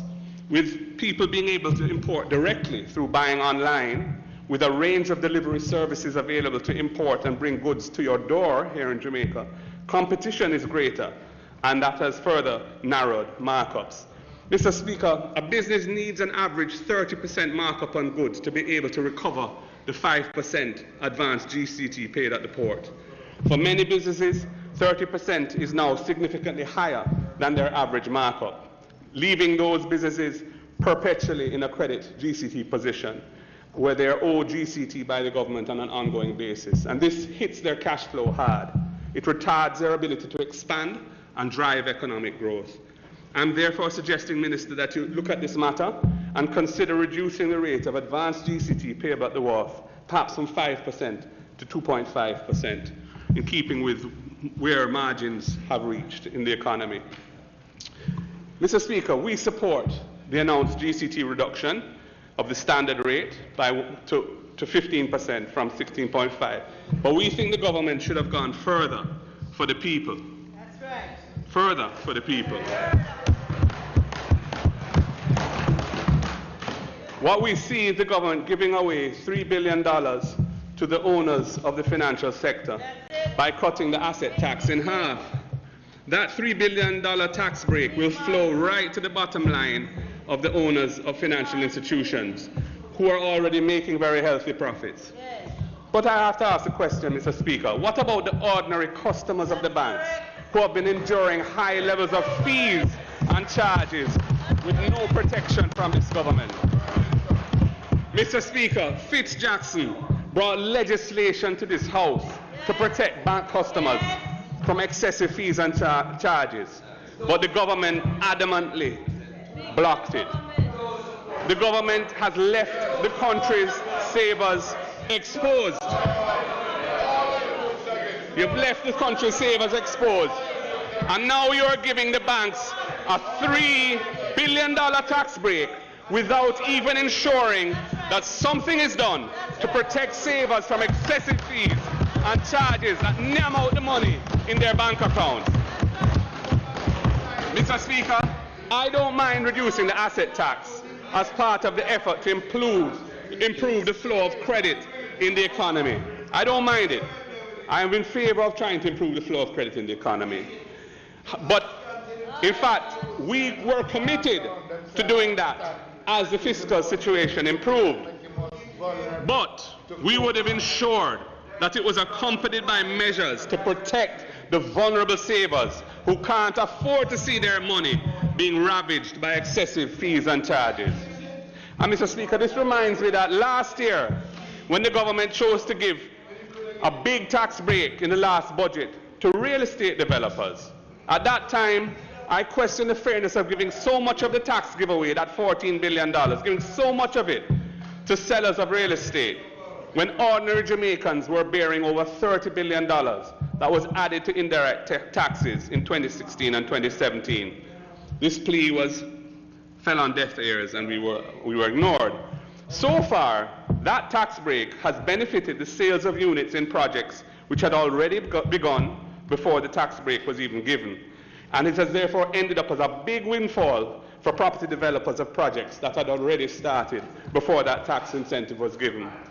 We continue to question the fairness and effectiveness of the overall tax policy of the government.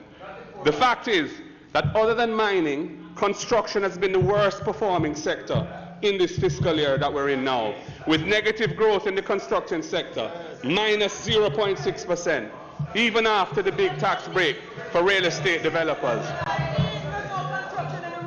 We would like to see much more done to ease the burden of the cost of living on ordinary Jamaicans, especially the elderly, single mothers, low-wage earners, and unemployed.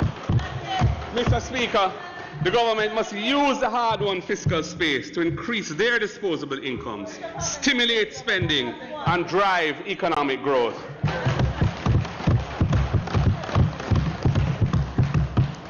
Mr. Speaker, the government's approach will only worsen the division of Jamaican society into the haves and have-nots. It is relatively few who are reaping profits from investments in the stock market and real estate, and who are seen enjoying life at the restaurants and entertainment spots uptown. On the other hand, the working poor, the pensioners and unemployed are increasingly left behind by a model of development that marginalizes the majority. Mr. Speaker, there is nothing in the government's approach to economic management that recognizes this inequality as a serious problem. It is tacitly accepted as a status quo, papered over by slick public relations in the era of fake news and misinformation. That is why many Jamaicans feel a sort of thing set, and that the system has nothing for them. Under this approach to national development, the haunting refrain of Bob Marley, "We no have no friend in a high society," still echoes northwards from Crossroads. All we see, Mr. Speaker, is public relations around the Prime Minister, exalting his brogad persona, showing off his new green clerks. But Mr. Prime Minister, Santa never bring no clerks for the ordinary people of Jamaica. If you alone get, most Jamaicans who have to buy new shoes have to go buy imitation downtown. Mr. Speaker, I have spent some time on these issues, these 7 issues, because I believe that they are important symptoms that tell why the Jamaican people are not reaping the fruits of years of sacrifice. The government has benefited from tremendous growth. This government has benefited from tremendous growth in public resources flowing from those sacrifices. Yet the outcomes of their policies are disappointing in so many critical areas and fail to meet the legitimate expectations of our people. And no amount of hype can alter the truth of that. In our view, Mr. Speaker, these outcomes flow from an approach to governance and policy which fails to address Jamaica's burning challenges. In our view, these outcomes flow from an approach to governance and policy which fails to address Jamaica's burning challenges. But before I get into how we would approach those challenges, it is important to recognize how we arrived at a place where more policy options have become open to the country. The era of prudent fiscal management to bring down the public debt to sustainable levels began with us. We were the ones who did the heavy lifting of implementing the major structural reforms that have led to the success of 6.5 years of IMF program. Mr. Speaker, in fiscal terms, that success is real. In 2015-16, the government of Jamaica collected $411.85 billion in taxes, $411.85 billion in 2015-16. The current projections for 2020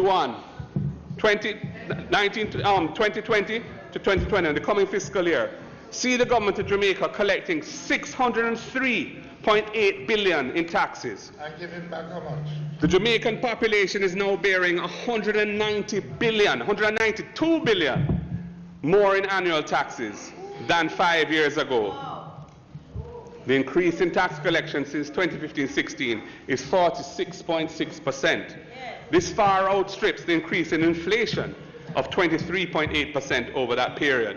So tax collections have increased in real terms very substantially over the last 45 years.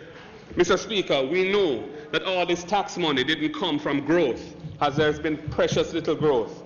It is generally recognized that the major factor in this quite dramatic increase has been the far more efficient tax collection as a result of the various reforms to the system of tax administration, reforms that were implemented largely under the last PNP administration. That is the bedrock of the fiscal health that Jamaica is enjoying today. These reforms have all delivered beyond expectations and created the fiscal space that this government has inherited from the heavy lifting of the last PNP government.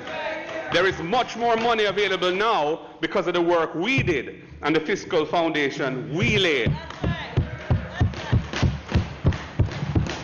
This government has been reaping the fruits of the efforts and good work of those who came before.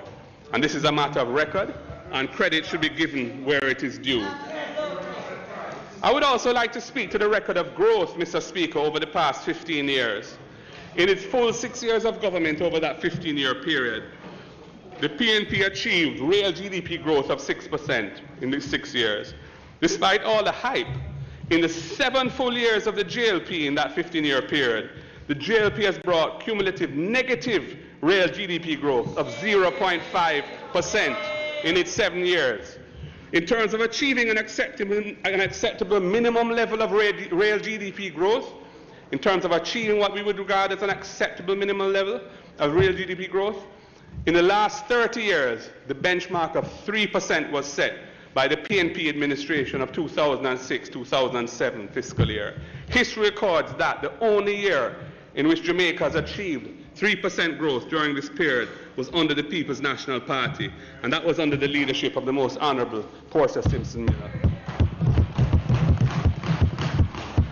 Mr. Speaker, on Tuesday, the minister made much of comparing the average growth rate in the last 4 years, 1.2%, with the 4 years before that, 0.4%, a difference of 0.8, less than 1%. What he failed to mention was that our government, in the first 4 years of that 8-year period, was delivering positive growth after inheriting a debt-to-GDP ratio of 147% and a poverty rate of over 20%, and having to achieve a primary surplus target of 7.5% to bring this country back from the brink where they left it.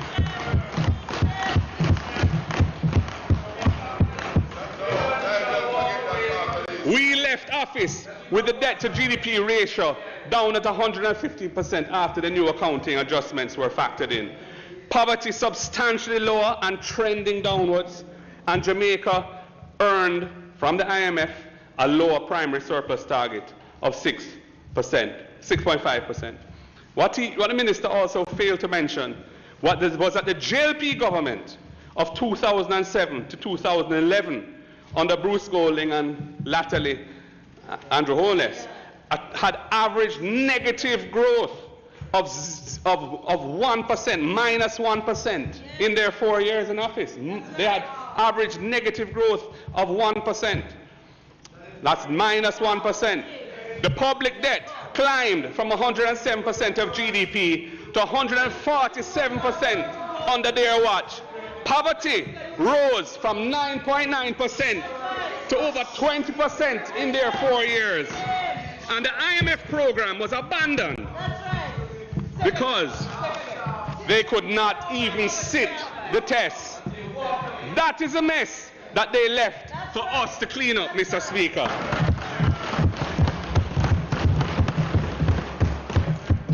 Mr. Speaker, thank God that the government of the Most Honourable Portia Simpson Miller, along with Dr. Peter Phillips' steady hand as finance minister at the time, led Jamaica out of that wilderness that the JLP had brought it into and onto the path of sound economic management, which has led Jamaica to where we are today.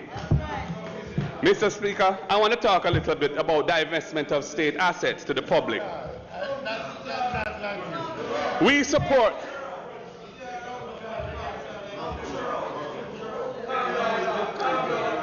Mr. Speaker,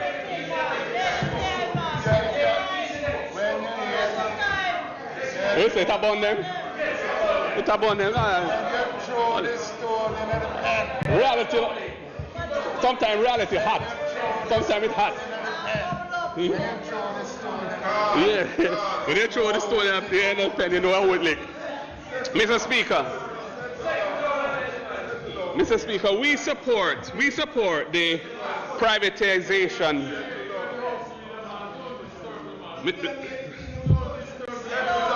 House leader. Easy yourself.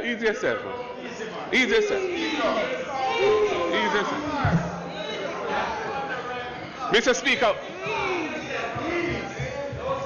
And you know the right and to propose the confirmation in the post. Mr. Speaker, I move to the divestment of state assets to the public. We support the privatization of commercial state assets through the stock market. People should be reminded that this is not a new approach for Jamaica. In the 1990s, the People's National Party led the way with the sale to the public through the stock market of the government shares in Radio Jamaica, RJR, Caribbean Cement Company, Carib Steel, and others. Mr. Speaker, before a government can sell shares to the public, there has to be a business that makes those shares an asset. The PNP was instrumental in the creation of the assets which the government is now selling to the public. It was a government of the Most Honourable P.J. Patterson that had the vision to create and implement the Highway 2000 East-West project, which has given rise to the highway from Kingston into Clarendon and hopefully to Manchester soon, owned by Trans-Jamaican Highway. We built that highway. People should recall, Mr. Speaker, that at that time, the JLP opposed that very project, opposed it. And now they would like to claim it. Now they want to claim it as their own. Sam 5 business.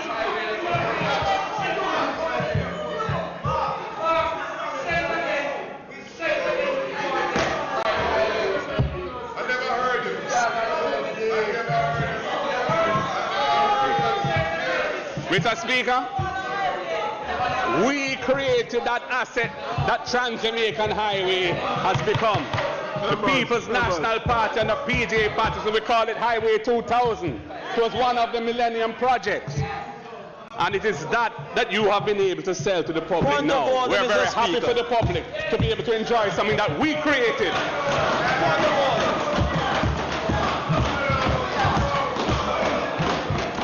And Mr. Speaker, similarly, Mr. Speaker, it was the PNP government that had the vision to create and implement the wind-generated renewable energy company known as Wigton Wind Farms that was sold to the public last year. We built Wigton. We conceptualized Wigton. And we brought it to where it was so that it could be sold to the public. Mr. Speaker, if it was not for those solid achievements of the past PNP administrations in creating those opportunities, there would be no shares to sell to the public in those 2 recent successful IPOs. Nor would the government be in a position, as it is now, to offer the remaining JPSCO shares for divestment via an IPO. We had the vision to bring strong shareholders into JPS at a time when it was needed, and kept 20% for the government and people of Jamaica, which you now plan to sell to the public. Mr. Speaker, on Tuesday, the minister made much of the bottom-up allocation formula being used in the government's recent IPOs. The bottom-up formula where smaller applicants get filled first. Mr. Speaker, that is not new. It has been the standard approach for government divestments of shares through public offerings over the years, where broadening public participation has always been an objective. Indeed, in some instances like RGR, we went even further by limiting the maximum that any single shareholder could own to ensure that the broadly held ownership would continue into the future. The minister also made much of the fact that public sector workers were given priority in these offerings. Mr. Speaker, we have always promoted worker participation in the ownership of the economy, including as part and parcel of the divestment strategy. We introduced the employee share ownership plan in the 1990s, and many workers have benefited tremendously through participation in employee share ownership plans. Some of them have become millionaires out of it. We divested the government printry just on this road to all its employees, 100% employee owned. And that business, now known as Jamaican Printing Services, remains 100% employee owned over 2 decades later, and still serves as a printer of official documents for the government of Jamaica. I move to our plan for the future. Mr. Speaker, we are committed. We are committed to maintaining fiscal prudence and continued public debt reduction to the point of debt sustainability. I want to repeat that because it's very important. We are committed to maintaining fiscal prudence and continued public debt reduction to the point of debt sustainability. Investors, business people, and ordinary Jamaicans alike can rest assured that we are committed to ensuring that Jamaica achieves its goal of a 60% debt to GDP ratio, which, as I've said before, remains the international standard of fiscal sustainability for developing countries. We are proud that it was under our watch that the Jamaican economy was finally turned around, so that generations to come will benefit from the sacrifices made by the Jamaican people of this generation. Mr. Speaker, Dr. Peter Phillips, as the then Minister of Finance, deserves credit for negotiating that turnaround. Dr. Phillips, your astute statesmanship allowed Jamaica to navigate those choppy waters. It was a time when many stakeholders... Mr. Speaker, can you protect me from... Order, please. Order, don't disturb the Speaker. The member is addressing the floor. Krista will answer her. Members, please. The member is addressing the floor. Both sides. Minister. Dr. Peter Phillips, as the then Minister of Finance, you deserve credit for negotiating the turnaround in Jamaica's performance and prospects. Your astute statesmanship allowed Jamaica to navigate those choppy waters. It was a time when many stakeholders were called on to give up something for the national good. And you expertly managed that process and got them all on board for Jamaica. Those were very challenging times, and you rose to the challenge for the lasting benefit of our country. Fortunately, Mr. Speaker, Jamaica's situation in 2020 is not the same as the darkness that we inherited in 2013. It is now time for us to change gear and focus on our real problems. That's right. Now is a time we can do much more for the people. The government has substantially increased capital expenditure. There is provision for over $153 billion of public sector capital expenditure in this budget, $153 billion. Yet, despite maintaining public sector capital expenditure at over 6% of GDP, economic growth has been lacking.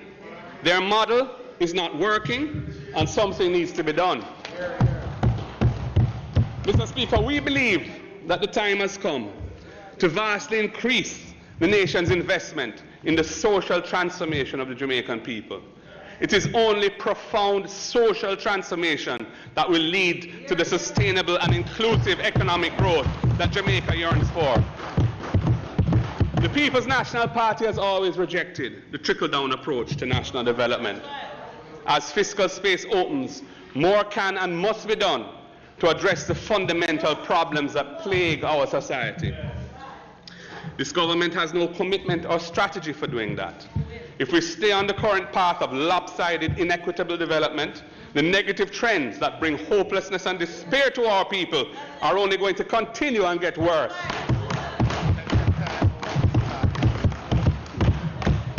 Mr. Speaker, we have to use the stronger financial position of the state so that a wider cross-section of Jamaica enjoys increased opportunities for prosperity and an improved quality of life. Last year, the minister denied that he was practicing trickle-down economics, but was instead promoting an economy where things would bubble up. Bubble up. Mr. Speaker, the collapsing growth figures since then show that the bubble pop, growth drop. Oh my God, what a flop! What a flop!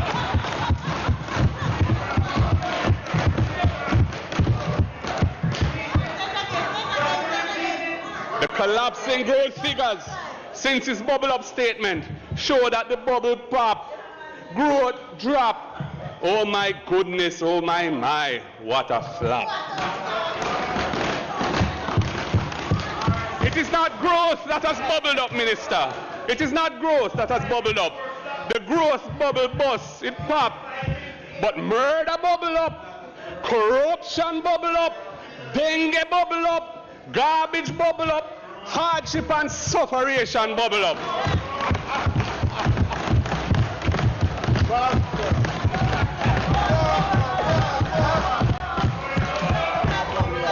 Mr. Speaker, Jamaica needs a different philosophy to guide policy. It must be based on the principled pursuit of social justice and equality of opportunity. We are committed to leading the fundamental social and economic transformation that is needed to build a stable, caring society in which all Jamaicans are treated as equal citizens and on which sustainable growth and development can become a reality. It is the only way forward to achieve the motto of the Vision 2030, Jamaica, the place of choice to live, work, raise families, and do business. The government crows about houses being started, but the dilapidated housing conditions and failing infrastructure in low-income neighborhoods are largely ignored. The announcement of $500 million for Hope Housing isn't moving the needle. A few Hope houses here and there hardly scratches the surface of this problem. Mr. Speaker, people live in the squalor of infrequent garbage collection. They dump their garbage in the gullies or in open lots because they have nowhere else. Rubbish piles up amid swarms of flies and rats. Stinking sewage water runs down the roads from old block pipes no longer fit for purpose. Their street lights are the last to be fixed as darkness harbors gunmen, thieves and rapists. Their local high schools are underperforming with an intake averaging between 32 and 55% in the entrance examinations and 8 out of 10 students leaving with less than 5 C-Sec subjects. In rural areas, the chronic crisis ailing the sugar industry has left rural economies devastated. Criminality rushed into that void as productive activity disappeared. Jamaica is shocked to see the level of murders in deep rural areas, once peaceful and safe communities. Rural families struggle with high transportation costs to send their children to school. The lack of a modern and comprehensive rural development policy means that these problems persist with no solutions forthcoming from this government.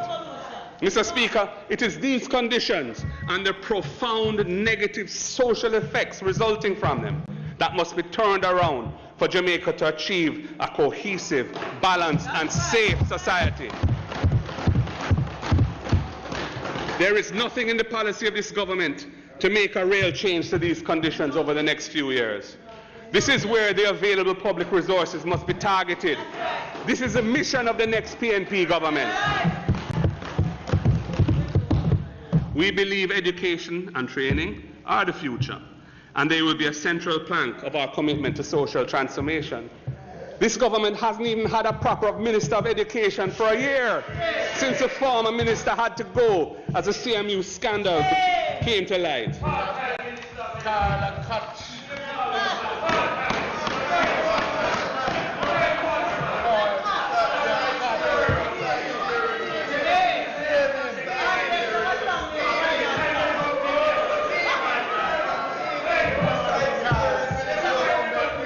Mr. Speaker,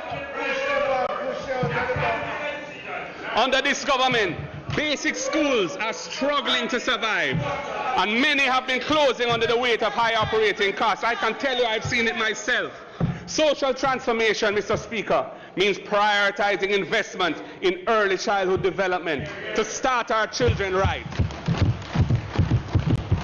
We know they are bright, and the nation will reap rich dividends from investing in them.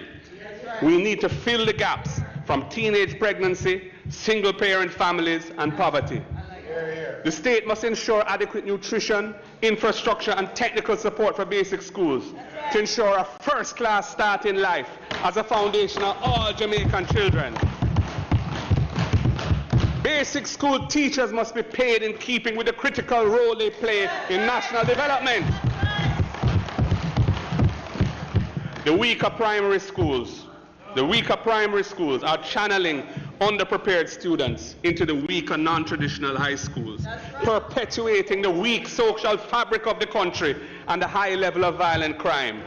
Social transformation means prioritizing investment in these primary schools. They must receive more attention. We have too many children coming into high school who cannot read and write. The system must spot them early and address their needs.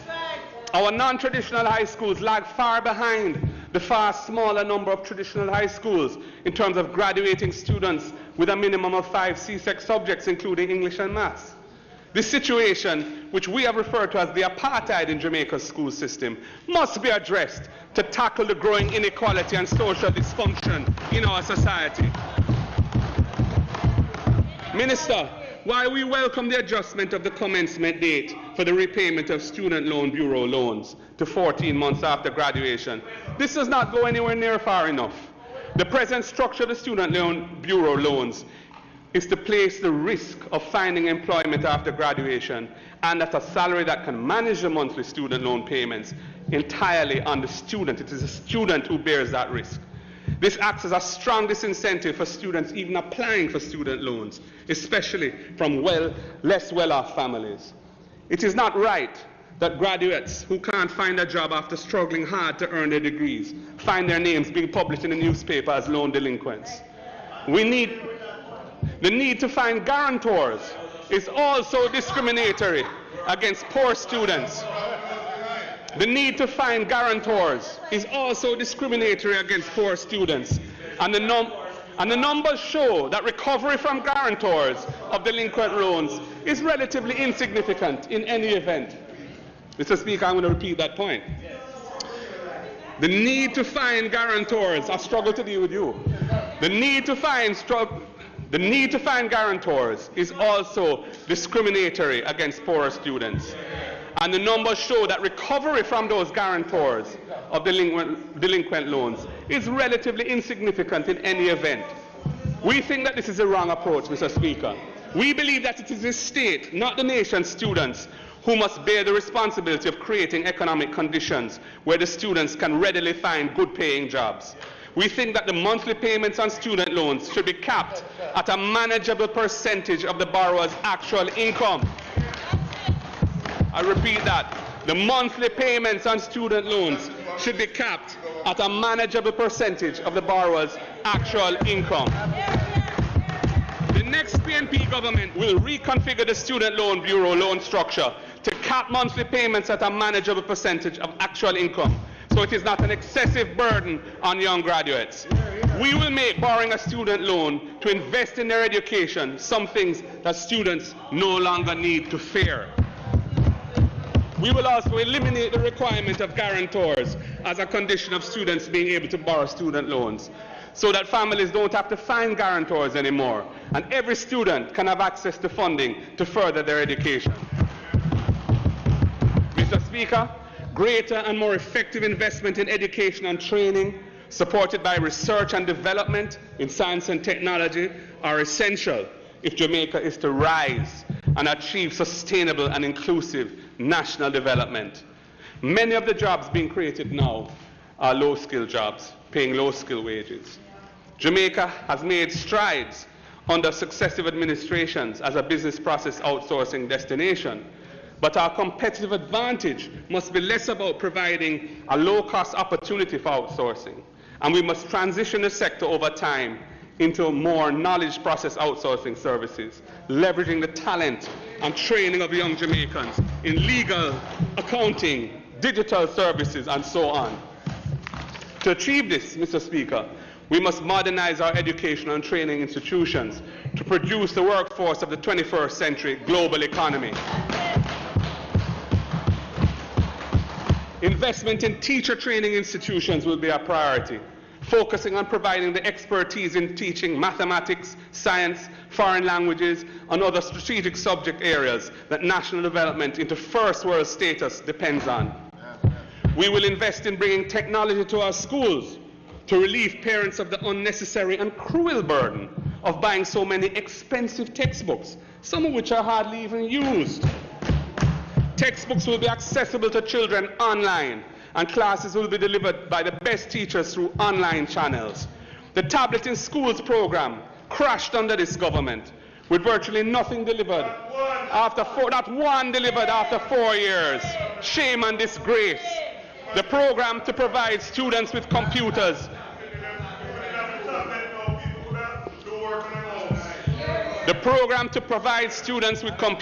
will be revamped and accelerated to ensure that all students can take full advantage of online delivery of the highest quality educational materials. Mr. Speaker, we will enhance HEART and other vocational training institutions to make their offerings relevant and effective in preparing youth for employment with greater value-added components. All impediments to youth taking advantage of these opportunities must be identified and tackled. Mr. Speaker, over and over I see training opportunities being provided and not taken up by young people in Jamaica. We need to understand what is going on, why they aren't accessing them, and we must address those issues so they can join the workforce at the right level. Where will the resources to do these things be found? The government is spending over 6% of GDP on capital expenditure. The key is how we choose to utilize these resources. We will prioritize allocating the available public resources to financing the social transformation of our people that is critical to securing our nation's future. In terms of housing, our focus is on social transformation, and that means priority attention must be given to thousands of families and elderly persons across Jamaica who are living in substandard housing conditions. Thousands of families and elderly Jamaicans. We will empower home occupiers to improve their own homes, building proper bathroom facilities, toilet facilities, repairing leaking roofs, and collapsing walls will be fixed, all supporting local tradesmen and stimulating the local economies in deprived communities. We will do that. We will focus on delivering property titles to thousands of Jamaicans who have long-standing tenure where they live. Long-standing tenure where they live, so that so that their expenditure on their homes is an investment in their own capital and their own family's wealth. We have a plan to solve the titling problem in this country. Mr. Speaker, Mr. Speaker,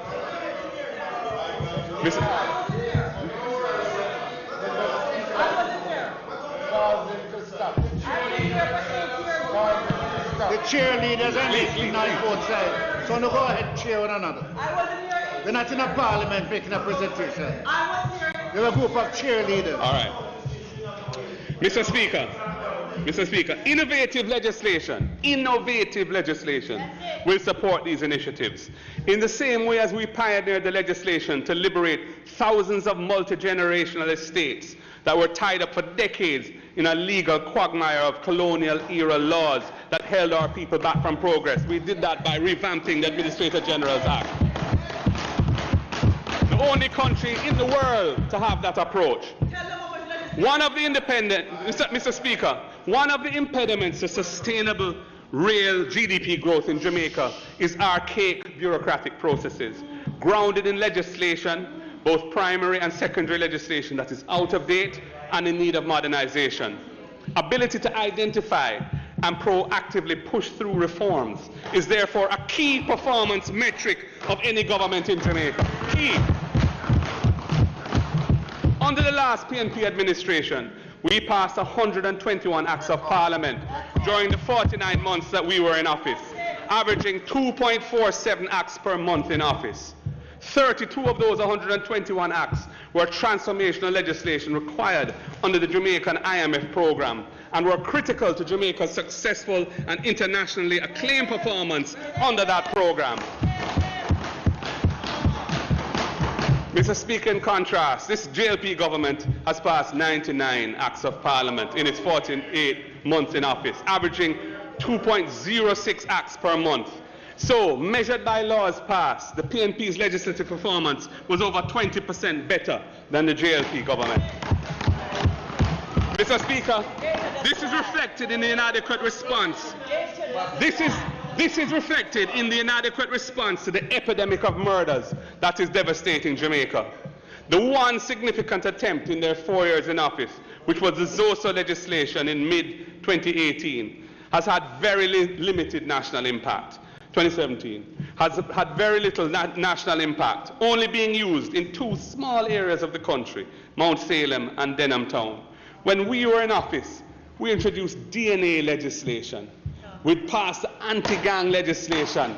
We passed the anti-lotto scam legislation. We established MOCA.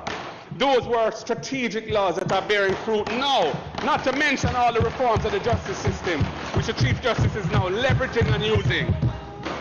Mr. Speaker, I already mentioned the MOCA regulations that have been preventing MOCA from optimal performance.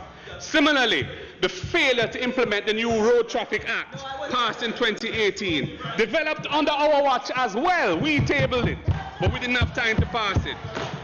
The failure to implement the new Road Traffic Act is another case of waiting on unfinished regulations and is contributing to the chaos on the roads and the spike in road fatalities. We have seen road fatalities climbing in the last year. The same is true of the Disabilities Act, again passed, one of the proud pieces of legislation passed by our government to empower and liberate disabled people, something I am committed to because my father worked for them the entirety of his life and I grew up around them. That was passed over 5 years ago to empower disabled people and uphold their human rights. It still lies fallow, not properly implemented. Mr. Speaker, while unemployment has continued to fall, the aggregate demand remains weak because much of the labor force is earning low wages, failing to drive growth and inflation to levels targeted by the government for much of the last 2 years. Jamaica's low-wage economy flows from underinvestment in the human capital of our people, falling productivity, and low-value-added jobs. We believe that it is only transformational investment in our people that will secure the future that our country has been striving for since independence. Our most valuable asset is our people. Investment in our people can't fail. It is the key to increasing our national productivity so that we can compete with the world other than on the basis of cheap labor. Mr. Speaker, a contributing factor is also the prevalence of the pernicious contract work system, which deprives many workers of basic benefits, itself facilitated by the state's own weak enforcement of hard-won rights that have been enshrined in our labor laws since the 1970s. Mr. Speaker, this must be addressed once and for all, so that the full suite of basic benefits are enjoyed by all Jamaican workers, regardless of the contractual mechanism used to hire them. We are committed to achieving that, Mr. Speaker. Mr. Speaker, our focus is on identifying the major impediments to our country's development and identifying real solutions to those problems. Some of those problems are deep, long-standing socio-cultural issues that must be tackled. The legacy of this government shows that to focus primarily on conventional approaches to stimulate growth and job creation will not achieve positive results, because the impediments to growth are deep socioeconomic imbalances that must be confronted and overcome. Poverty is there and prosperity will never trickle down. We must invest in our people and lift them up.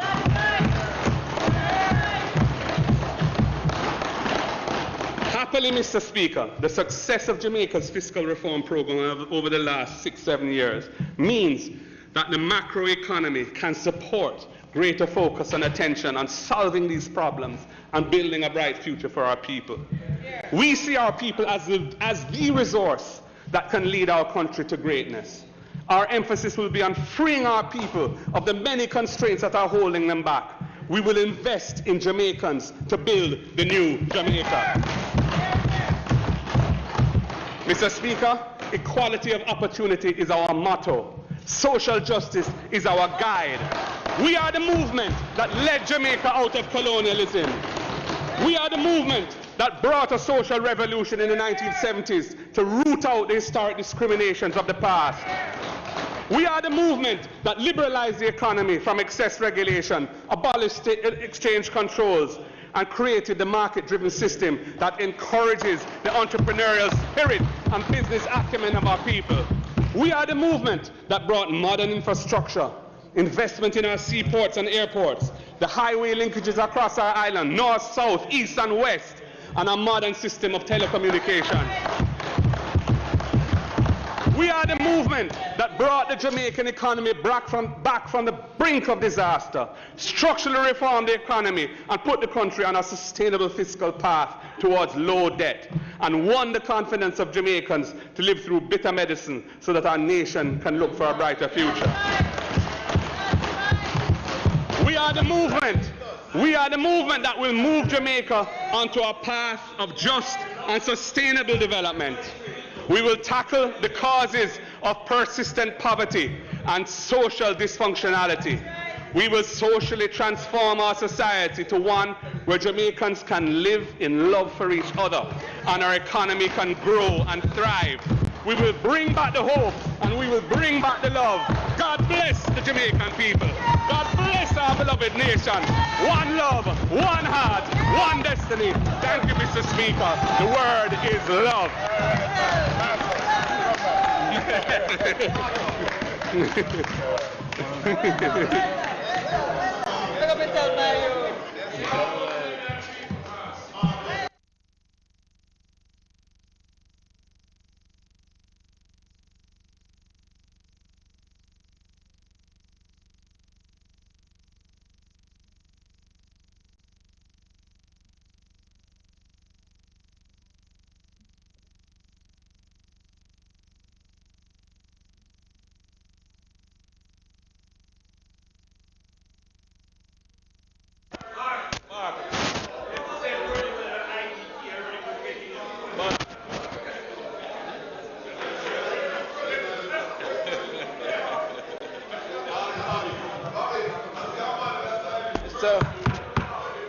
Okay.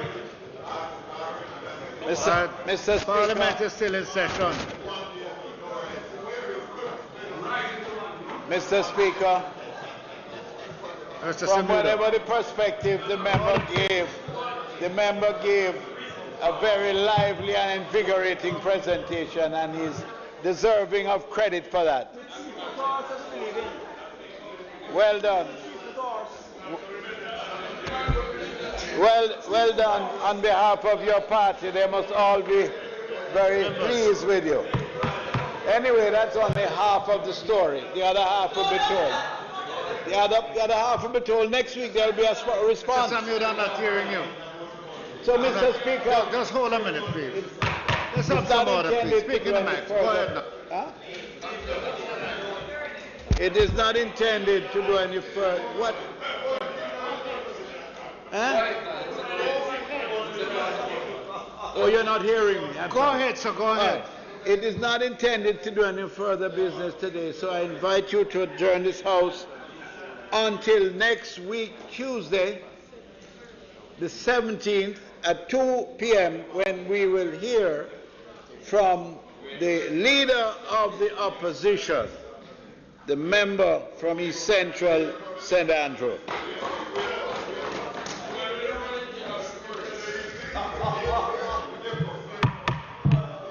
Members,